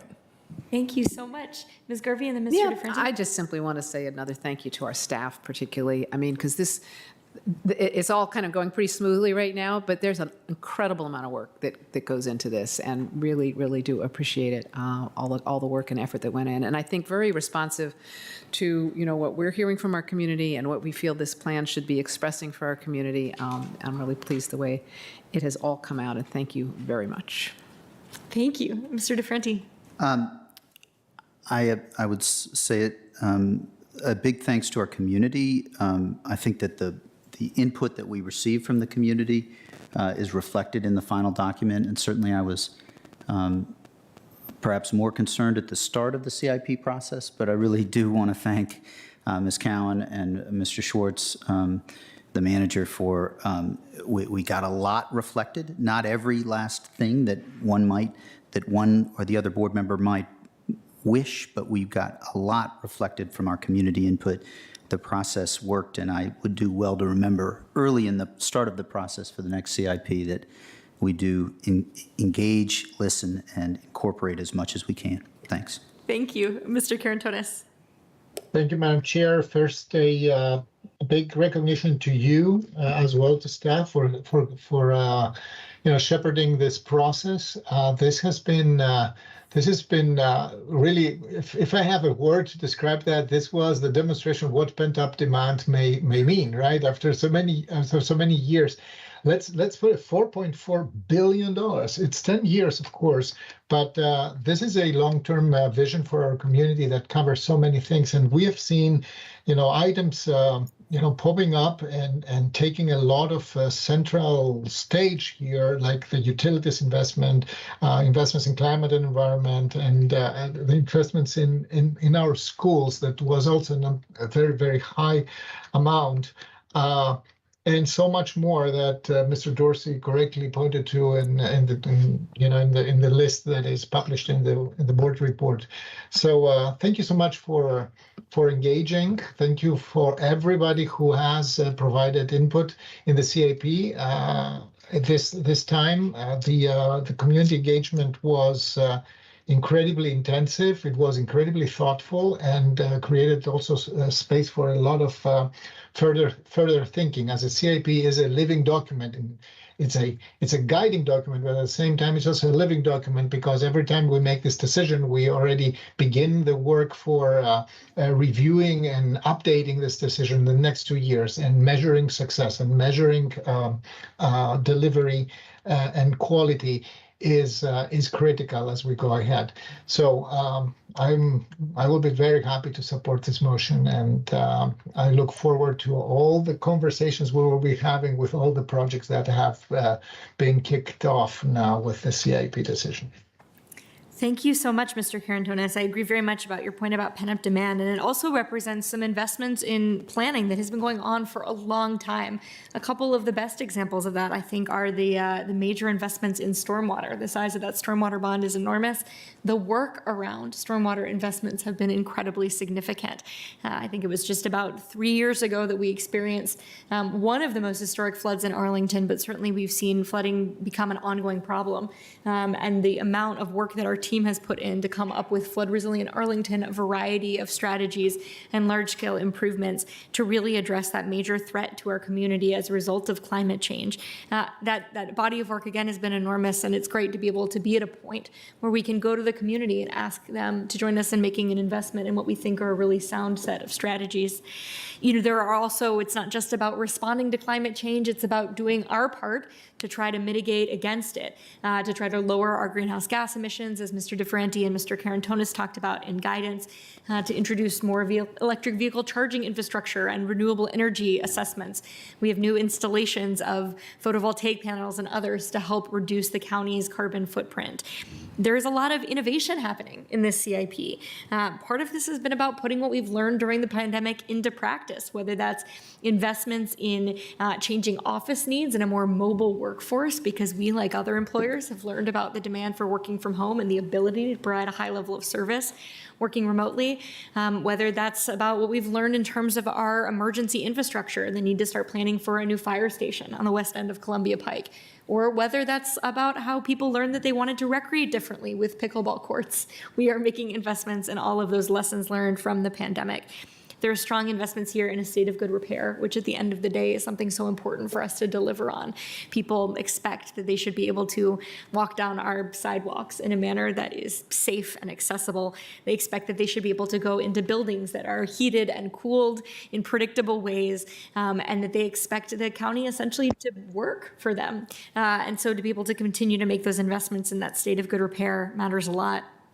I'll note for my part, an area that is, of course, close to my own heart, and an area that I'm so glad to see us be in a position to invest in again after 3 years of halfway CIPs, are some major investments in transit and multiple modalities, whether that is the Army Navy Country Club Trail, like we talked about, the Vision Zero street safety improvements, constructions of new entrances to Metro rail stations, and investments in the transitway extension to Pentagon City. Even Metro, frustrated that we have sometimes been with WMATA's slow recovery. I'll note we just got some data the other day suggesting ridership recovery is actually better than expected over the recent months. And we know that our future, certainly a sustainable future, doesn't exist without Metro. And so to be able to make those continued investments, I think, are important too. The other thing to point out too is that I am so excited about Arlington Public Schools CIP this year because it is this last kind of major project as part of almost a decade of extraordinary building and building capacity. And then their CIP starts to turn to focus to upgrading our existing buildings, needed investments around the county to be able to get out of that kind of shock of student growth. And I think that's no accident, actually. You know, I always have to be approached with some humility or finally to be at a point where we are, knock wood, catching up to that growth and being able to reinvest again in that state of good repair in our public schools. Finally, by way of thank you, I think the CIP was a high watermark in terms of accessibility and participatory presentation of content. We always talk about, the CIP is so challenging because it's money against time, against program area. There are a lot of things we're trying to convey with each line in the CIP and staff's effort to create that new interactive map, sortable ways by priority and other novel innovations for how people can learn about the kind of capital investment we are discussing really was encouraging to me. So thank you especially to DMF for answering the call. With that, I believe we are ready for a vote, unless there are any further comments. Mr. Dorsey's motion is on the floor. Will all those in favor please say aye? Aye. Aye. Any opposed? All right, that CIP passes unanimously. A thank you again to DMF. But in order to effectuate the CIP, we need the support of the voters of Arlington. So we also are going to consider for a moment the bond language, again, presented in full on Thursday, available as part of the board report. I will not be belaboring that by reading it again. But again, this is a preview of the bond referenda language, both what will be literally on the ballot and then the accompanying descriptions across those referenda, which are, the questions are essentially about investing in metro and transportation, parks and recreation, community infrastructure, APS, stormwater, and utilities. So I will turn to Ms. Garvey for a motion, if you're ready, on the bond language. I am, thank you. And so this is for item 40B, Part B, and I would like to move that we adopt the resolutions in attachment A of the board report dated July 13 as summarized, and the explanation of the referendum questions to appear in publications at voter registration sites and polling places is detailed in attachment B of the same board report in order to initiate and facilitate the November 8, 2022 bond referenda. And I guess I'll read through them real quickly. Sure. So for Metro, hopefully I'll get the numbers right. They're big. Metro and transportation, $52,630,000. For local parks and recreation, $22,460,000. For community infrastructure, $53,300,000. For Arlington Public Schools, $165,010,000. For stormwater improvements, $39,760,000. And for utilities, $177,360,000 for a grand total of $510,520,000. All very important. I guess I shouldn't editorialize while I'm making the motion, but all very important items for this referenda. And I also would like to further request that the electoral board list the referendum on the ballot in the order detailed in the report as shown on the ballot layout and section on page 2 of that board report dated July 13. And finally, that we direct the county manager to take all steps necessary to ensure that the information provided to voters by the county is printed in English, Spanish, Amharic, and Arabic. Is there a second? Second. Fantastic. Thank you. Would you like to speak to it any further? I think that, we're going to go to the voters. I hope that they approve this. As we've been saying, a lot of work has gone into it, but we do have to ask permission of the voters. And I think we are making some very important investments here that will be very good for the future of this county. Thank you. Thank you so much. Mr. Dorsey. Thank you, Madam Chair. Our community has a long history of overwhelmingly supporting the investments that are necessary to make our community stronger and to really actualize the process that we have of extensive community engagement in developing these plans. I recognize that as time moves on, there is a general shift in tenor and tone in people's faith and trust in institutions like government, but I hope that we see the spirit of Arlington actually continue with these referenda for people to look at them for what they will do to make our community better and to support them in the manner and at the extent that we have long done so in Arlington, because these are absolutely solid, prudent, tested investments that will no doubt realize their vision and promise. Well put. Thank you. We do hope the community will join us in supporting and investing in our future here in Arlington. All right, unless there is any further discussion, I believe we're ready for a vote on that motion. Will all those in favor please say aye? Aye. Any opposed? All right, that too carries unanimously. Thank you again to DMF staff. We have a CIP, a 10-year CIP for the first time in a few years, and we look forward to seeing all of the great projects and investment ahead here in Arlington County. All right, Madam Clerk, could you call please our next item? Agenda item number 41 is consideration of the Arlington County Trust Policy. And Madam Chair, if you don't mind if I make a quick announcement that we do have Spanish language interpreters on site. If you need equipment for that, if you can get that outside with our deputy clerk. And if I can have our Spanish language interpreter come up and introduce herself and repeat what I just said in Spanish. Oh, wait a minute. Flip up.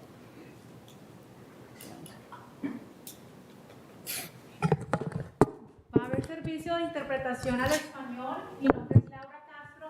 Mi otra compañera es María Eugenia Rangel. Quien necesita servicio de interpretación, enciendan los equipos. Thank you. Gracias, Señora Castro. Glad to have you with us tonight. All right. Notably, the board held a public hearing on this item in June. At this point, the conversation is now with the county board. We have no staff presentation, but I know our colleague, Mr. DeFerranti, in collaboration with Mr. Dorsey, has been working particularly hard on this. So I'm going to turn the floor over to you to talk to us about how this policy has developed and been iterated upon since we last met last month to discuss it. Thank you, Madam Chair. I will try to speak slowly so that this can be translated. We have a presentation, and we have started on a process. This first slide describes a framework that we originally had, and the second slide, if you can go to that, describes how in September of 2021, we unveiled a framework that was the start of a conversation with our community and solicited community input designed to reaffirm the county's commitment to strengthening trust and protecting our immigrant community. In November of last year, we hosted 4 small group conversations to hear from Arlington's immigrant community about their experiences with government, as well as opportunities to increase trust and respect in those experiences. They were good sessions.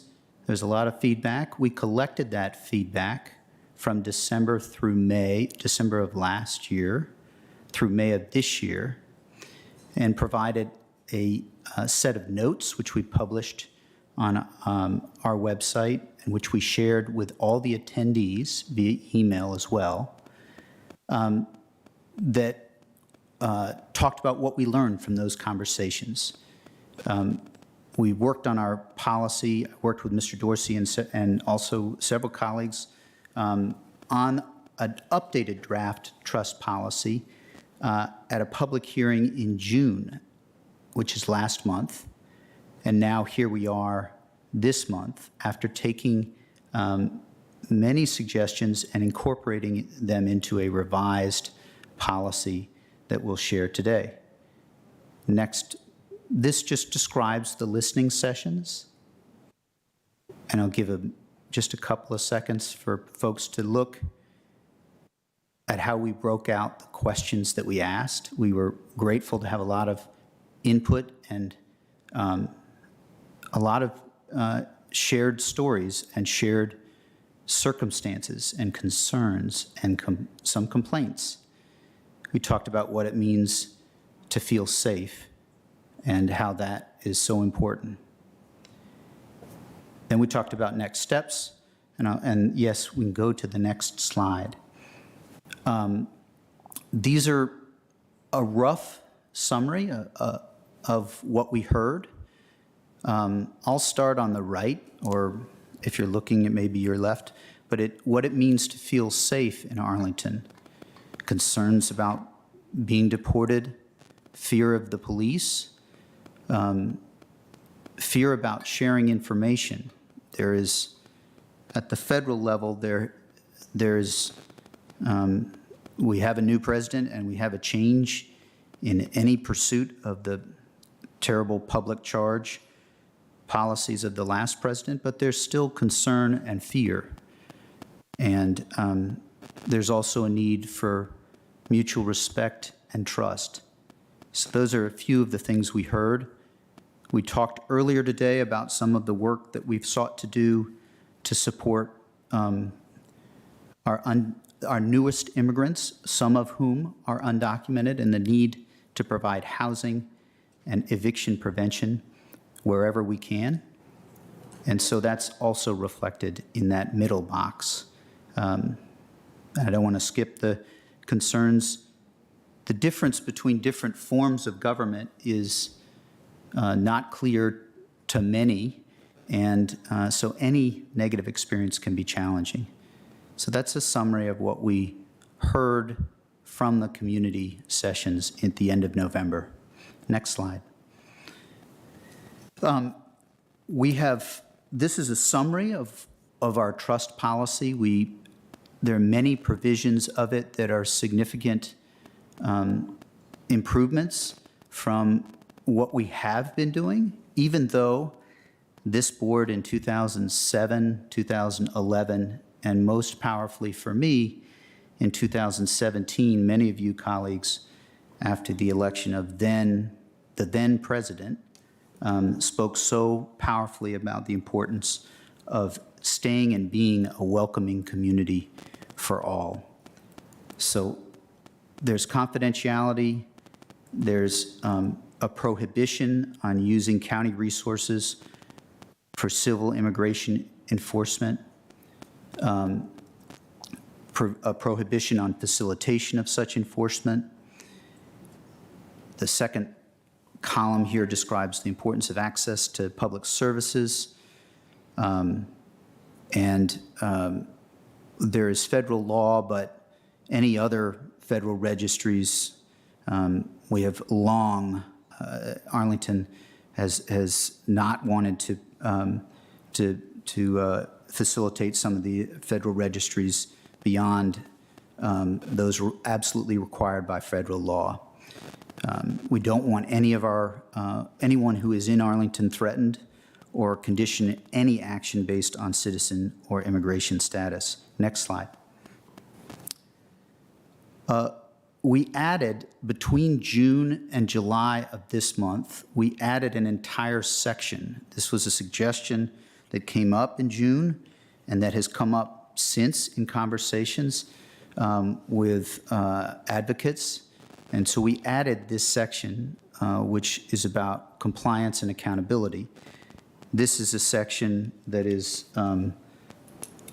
something that we have crafted for Arlington, but it took into account the recommendations and thoughts of other communities that have also tried to really make clear we must be a welcoming place in Northern Virginia and in our country, but certainly also the region.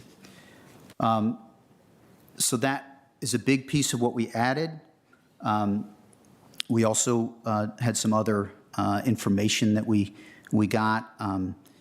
I will note that there were significant changes that came to our police's directive, which is 523.04. And so those were improvements, and we continued to do those, even some suggestions to really focus our work on safety and not on immigration enforcement. So that is covered in that last box over there. So now we'll go to the next steps, and there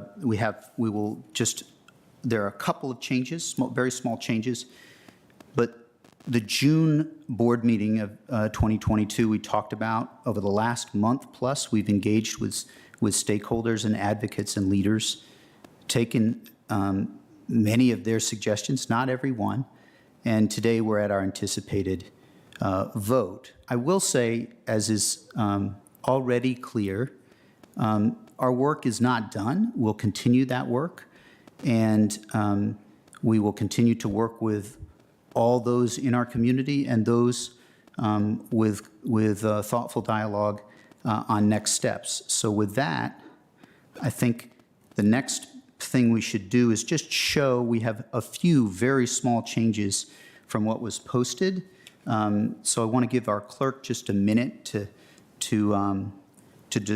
pull up that document. And I'll just describe those changes. Over the last week, we've made some additional changes. Our police chief flatly said he's put into policy, and this was his suggestion, to not allow officers to ask immigration status, which is a significant step forward. So this is the purpose. It tracks.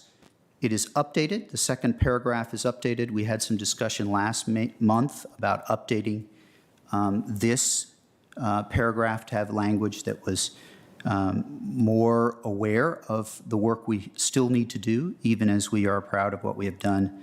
So that's that second paragraph. And then the third paragraph seeks to be accurate, the one that starts the county and its police department. So that seeks to be accurate about our need to follow federal law. Roman numeral 2 just speaks to that protecting confidentiality and public trust. We can scroll down a little bit to the next page. We have included language here that no records shall be kept of personally identifiable information. And so we can keep going down. This next section addresses law enforcement. It tracks much of what was there last month, but it has some updated provisions. I would note, particularly, consequently, officers shall not question any person about their immigration status. It's the sentence I was talking about before. We can scroll down. This is additional reflecting federal and state law, which we have to follow. And then this number 5 is seeking to really narrow and make clear what we're doing with respect to identification. The last sentence reflects a change we made in the law over a year ago to over the last year to make that not a criminal offense. That is a local option we removed. 6 and 7, this next section, we made a change to part to 7, and that I would note either the on-duty, the last line here that says after 523, after receiving the approval of either the on-duty watch commander or any supervisor with a rank of lieutenant or above. It makes it clear that you have to go, an officer has to go up the chain of command, which is a change and an improvement. B, just for colleagues, the language that is struck in B is struck because in the above, just before the colon, where it reads the approval, that line applies to every one of these circumstances. So we didn't want to be redundant, and we wanted to be clear, and so that's why that was changed in B and C.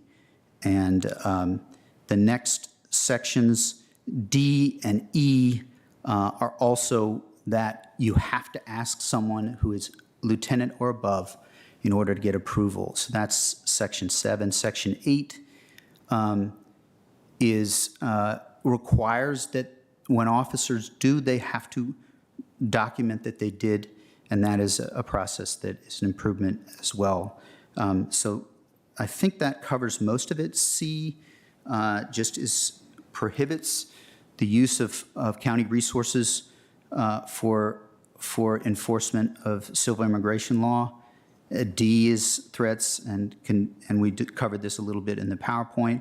You keep scrolling down. I think this is also pieces that in many ways track what we've seen in other communities, and I described these in the PowerPoint. I won't belabor it.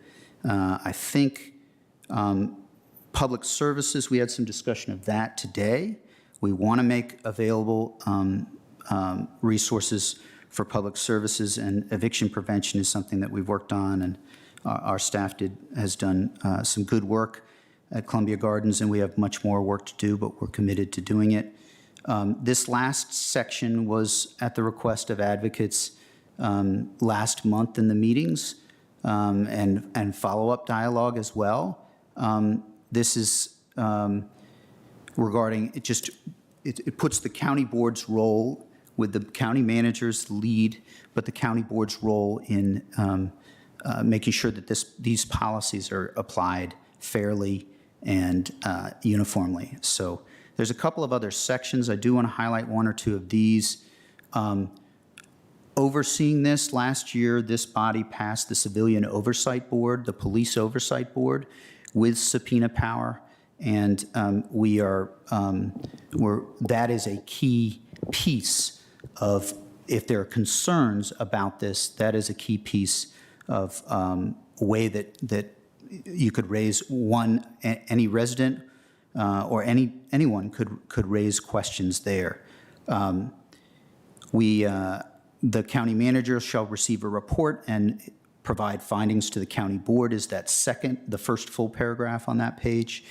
We felt like that was an important step so that we would continue to play an appropriate oversight role.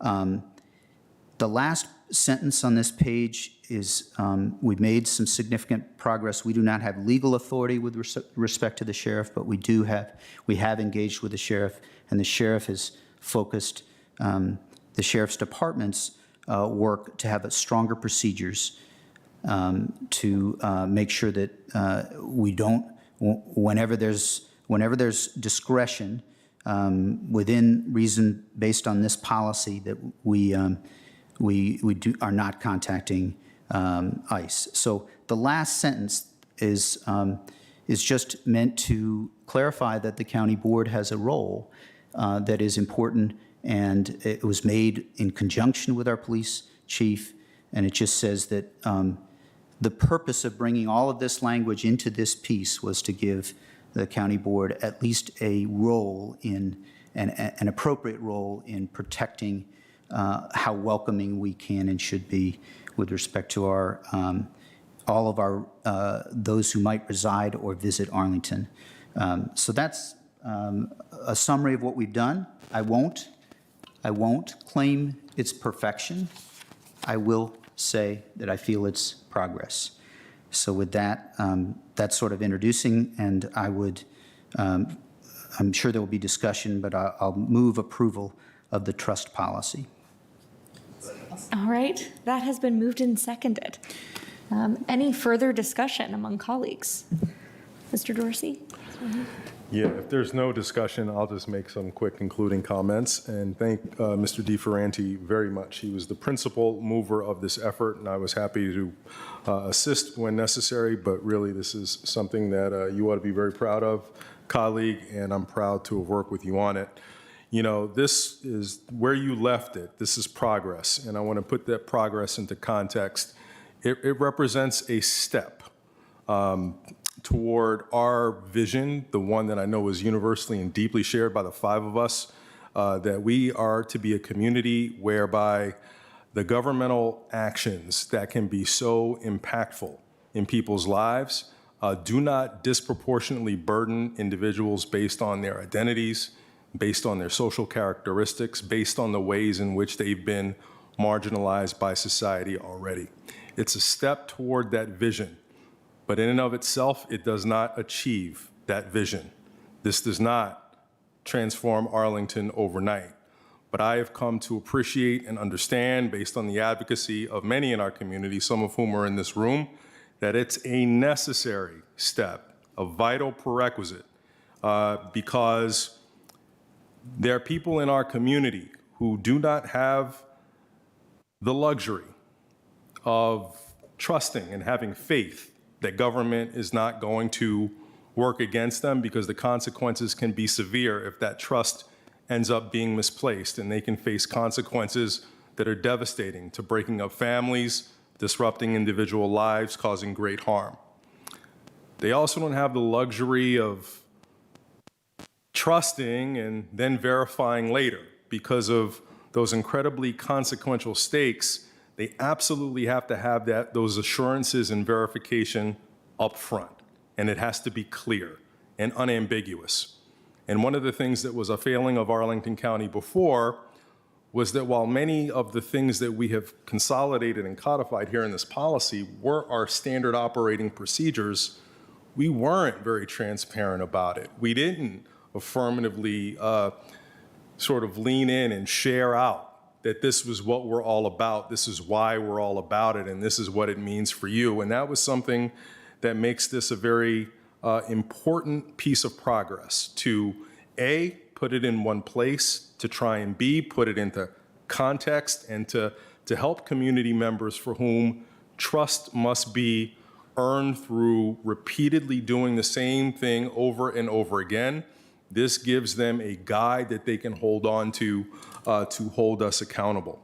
So the consolidation of the things that we have been doing, but at the direction of the board, means something. It's also helpful to those within our organization as they go about doing their work. The employees of Arlington County throughout all of our agencies in the enterprise, they are now grounded in what is the intent and the direction of the board, which will no doubt improve their ability to not only deliver on what the policy says, but to bring with it the level of engagement, compassion, and customer service that is required to fully realize it. And I'd just like to point to a couple of things in the policy itself that I think are worth noting. One, to very explicitly state that immigration status, one's immigration status, is really an essential key piece of personally identifiable information that we are going to protect at all costs. And even if you do not want to trust that that will happen, you should trust that you don't have to disclose it to anyone, even if they have a badge and have a gun. Another important step forward is to clarify what you can expect if you seek or come into contact with police, which we know is especially a touch point with communities who are not trusting in government. First of all, if you are someone who needs police services, you're a victim of a crime, you are responsible for a minor child who's had a crime committed against them. If you need the police for any reason whatsoever, you should feel free to do so without regard to your immigration status, which again is protected and never has to be disclosed. But two, in the event that that contact is not consensual with police, there's also value in making sure that people clearly know what can and cannot happen.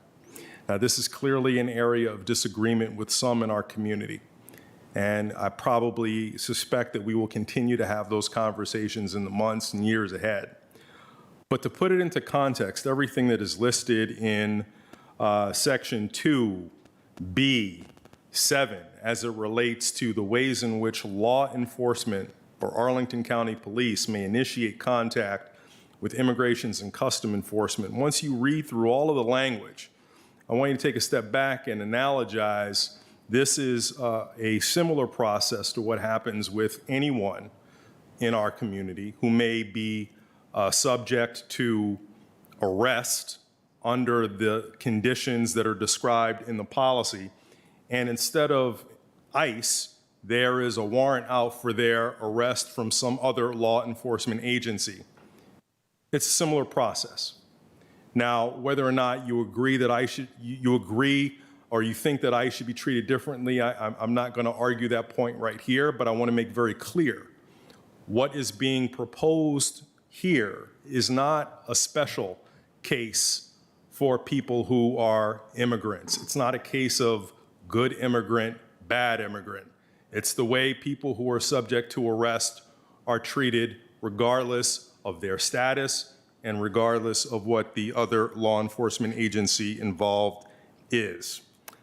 Another important thing that I think is important about this policy is that it very clearly puts limits on the ways in which people who don't have legal presence in the United States, what will happen to them in the event they come into contact with law enforcement, putting limits on offenses so that things that are inconsequential, minor, do not constitute violence or harms against other persons under the criteria that we set out, that is no longer something that puts you in jeopardy.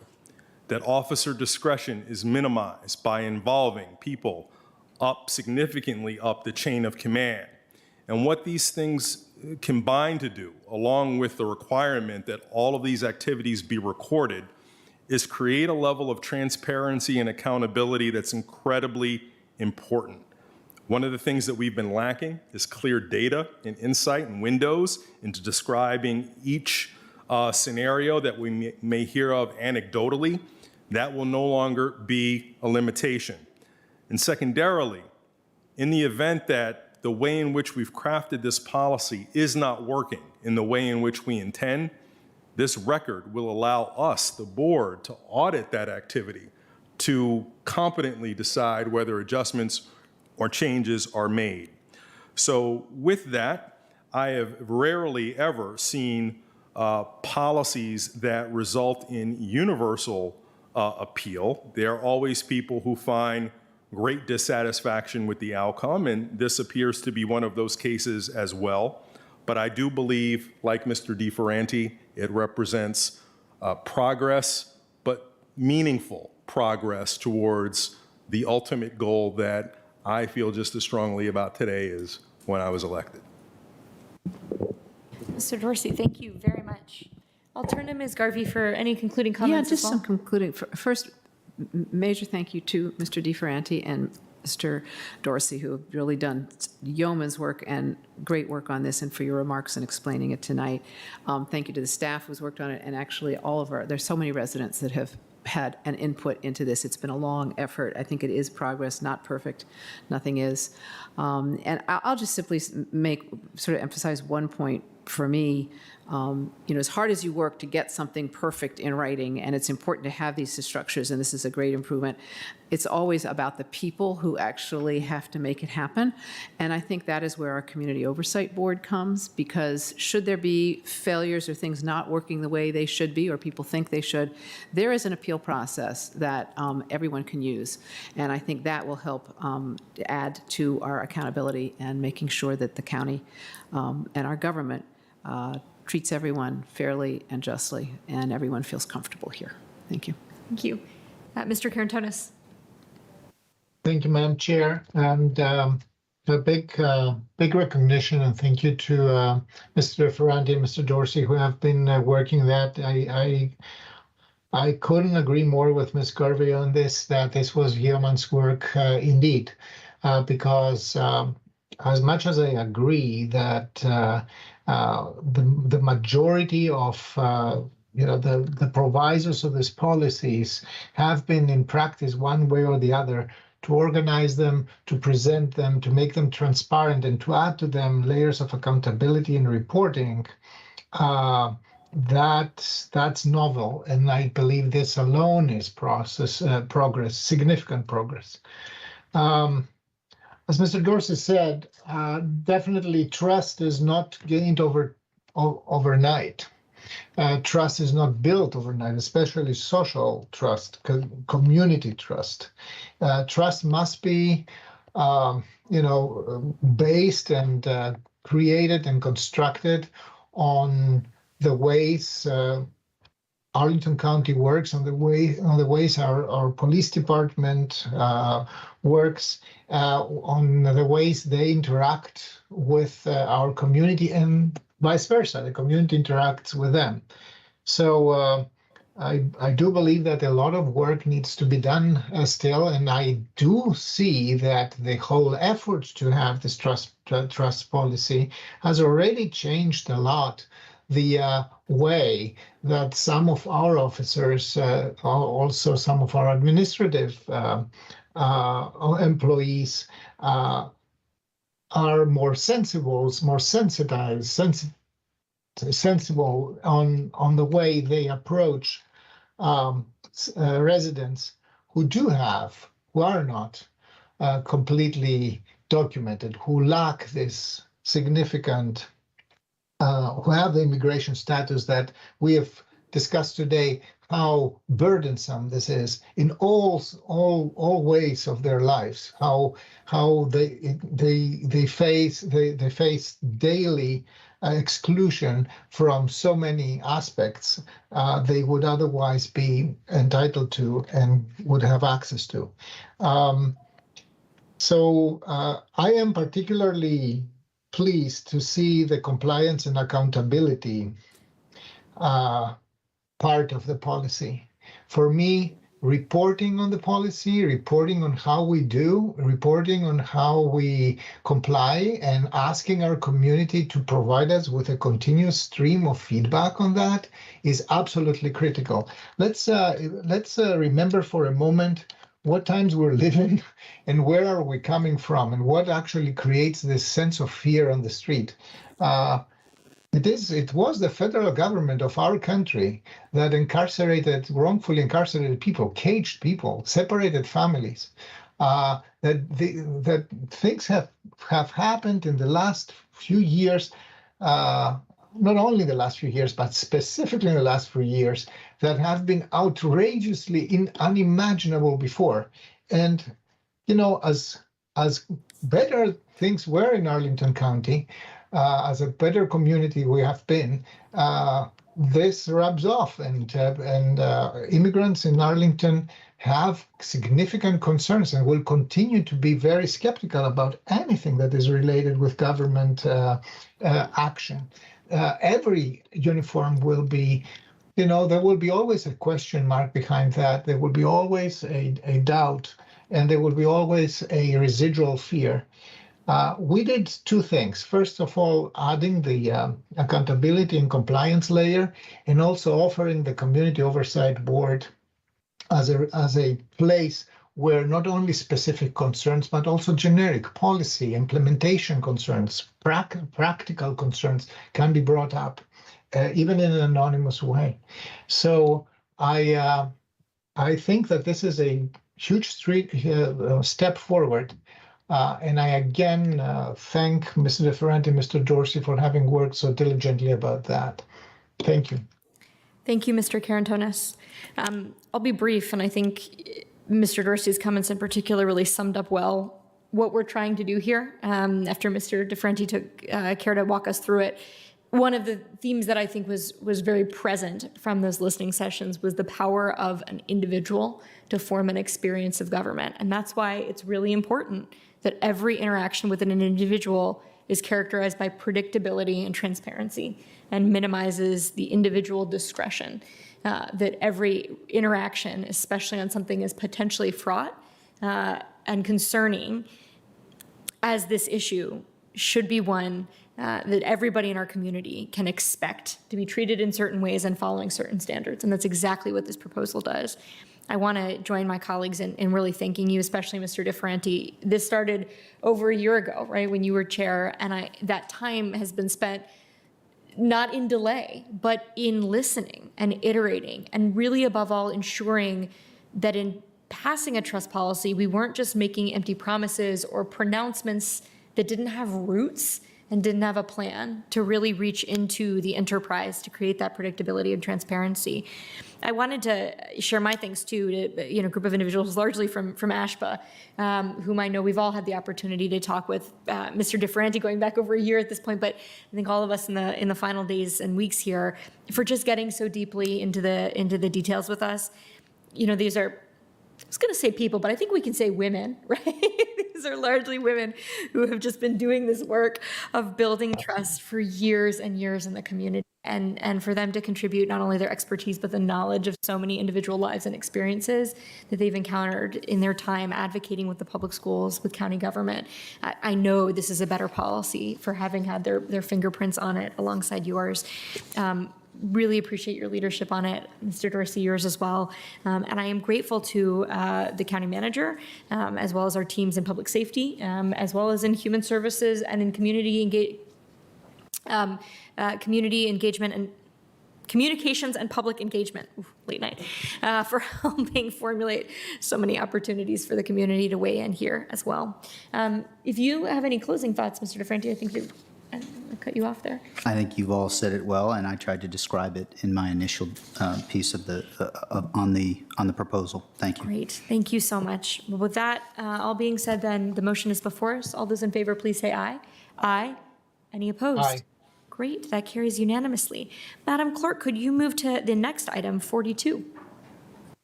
Item number 42 is Arlington County Industrial Development Authority bond financing for Standard Property Company. Great, thank you so Park much. Arlington. Oh, Multifamily housing. And Mr. Manager, my understanding is this item we are continuing with tonight, and we have Mr. Freeze to talk to us about, but there was one other related item that we will move to September. Is that right? But tonight's Right, item so needs to be the actual, Mr. Freeze can talk about the financing piece of this, but the actual transaction associated with Park Shirlington has moved to September, but Mr. Freeze was at the IDA meeting, and he can give a short presentation. Fantastic. Thank you so much, Mr. Freeze. Sure. Good evening. So Jason Freese, Department of Management and Finance. And Mr. Schwartz is correct. This is actually more of a procedural process right here, not as related to the other that's coming in September.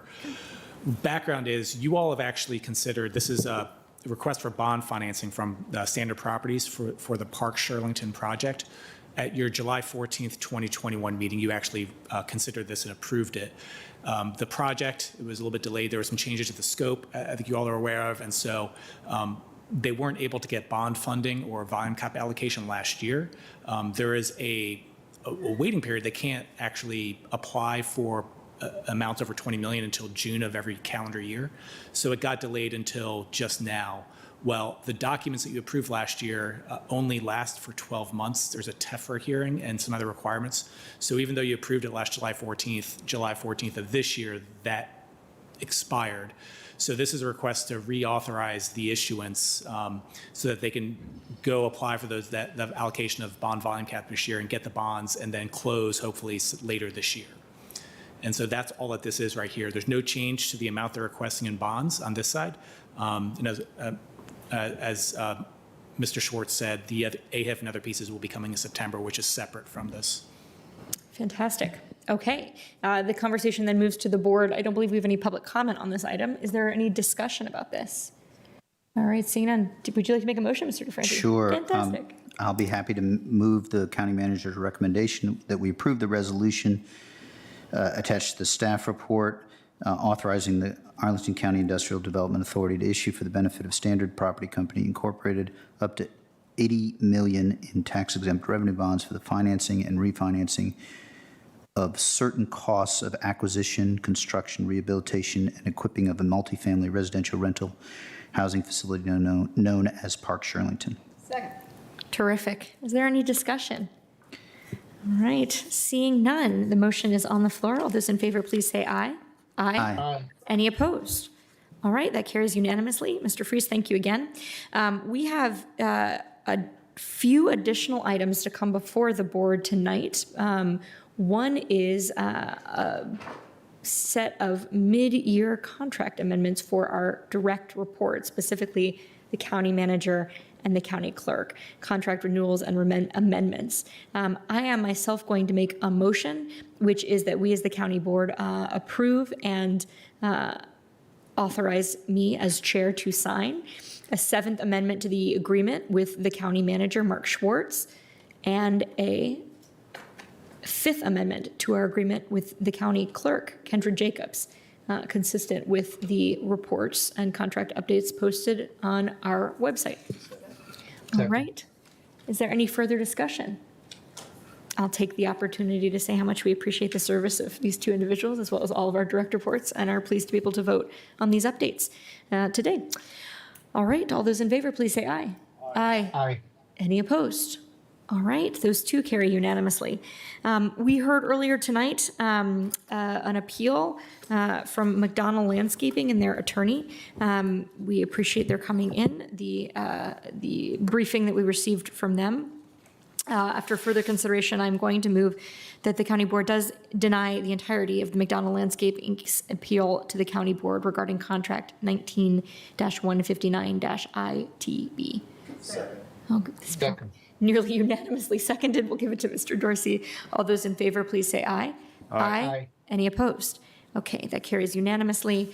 One final item related to another item from closed session. I move to authorize the county attorney to opt out of a class action and settlement between Monsanto Company and certain localities, including Arlington County, in case number 216CV03493, pending in the U.S. District Court for the Central District of California, and to authorize the county attorney and the county board chair to execute any documents necessary to effectuate such an action. Second. All right, that's been moved and seconded. All those in favor, please say aye. Aye. Aye. Any opposed? That carries unanimously. Madam Clerk, do we have any other business to come before the board? No, we do not. I am delighted to share that because we do not meet for a regular board meeting in August, we will see everyone again in September. We are adjourned.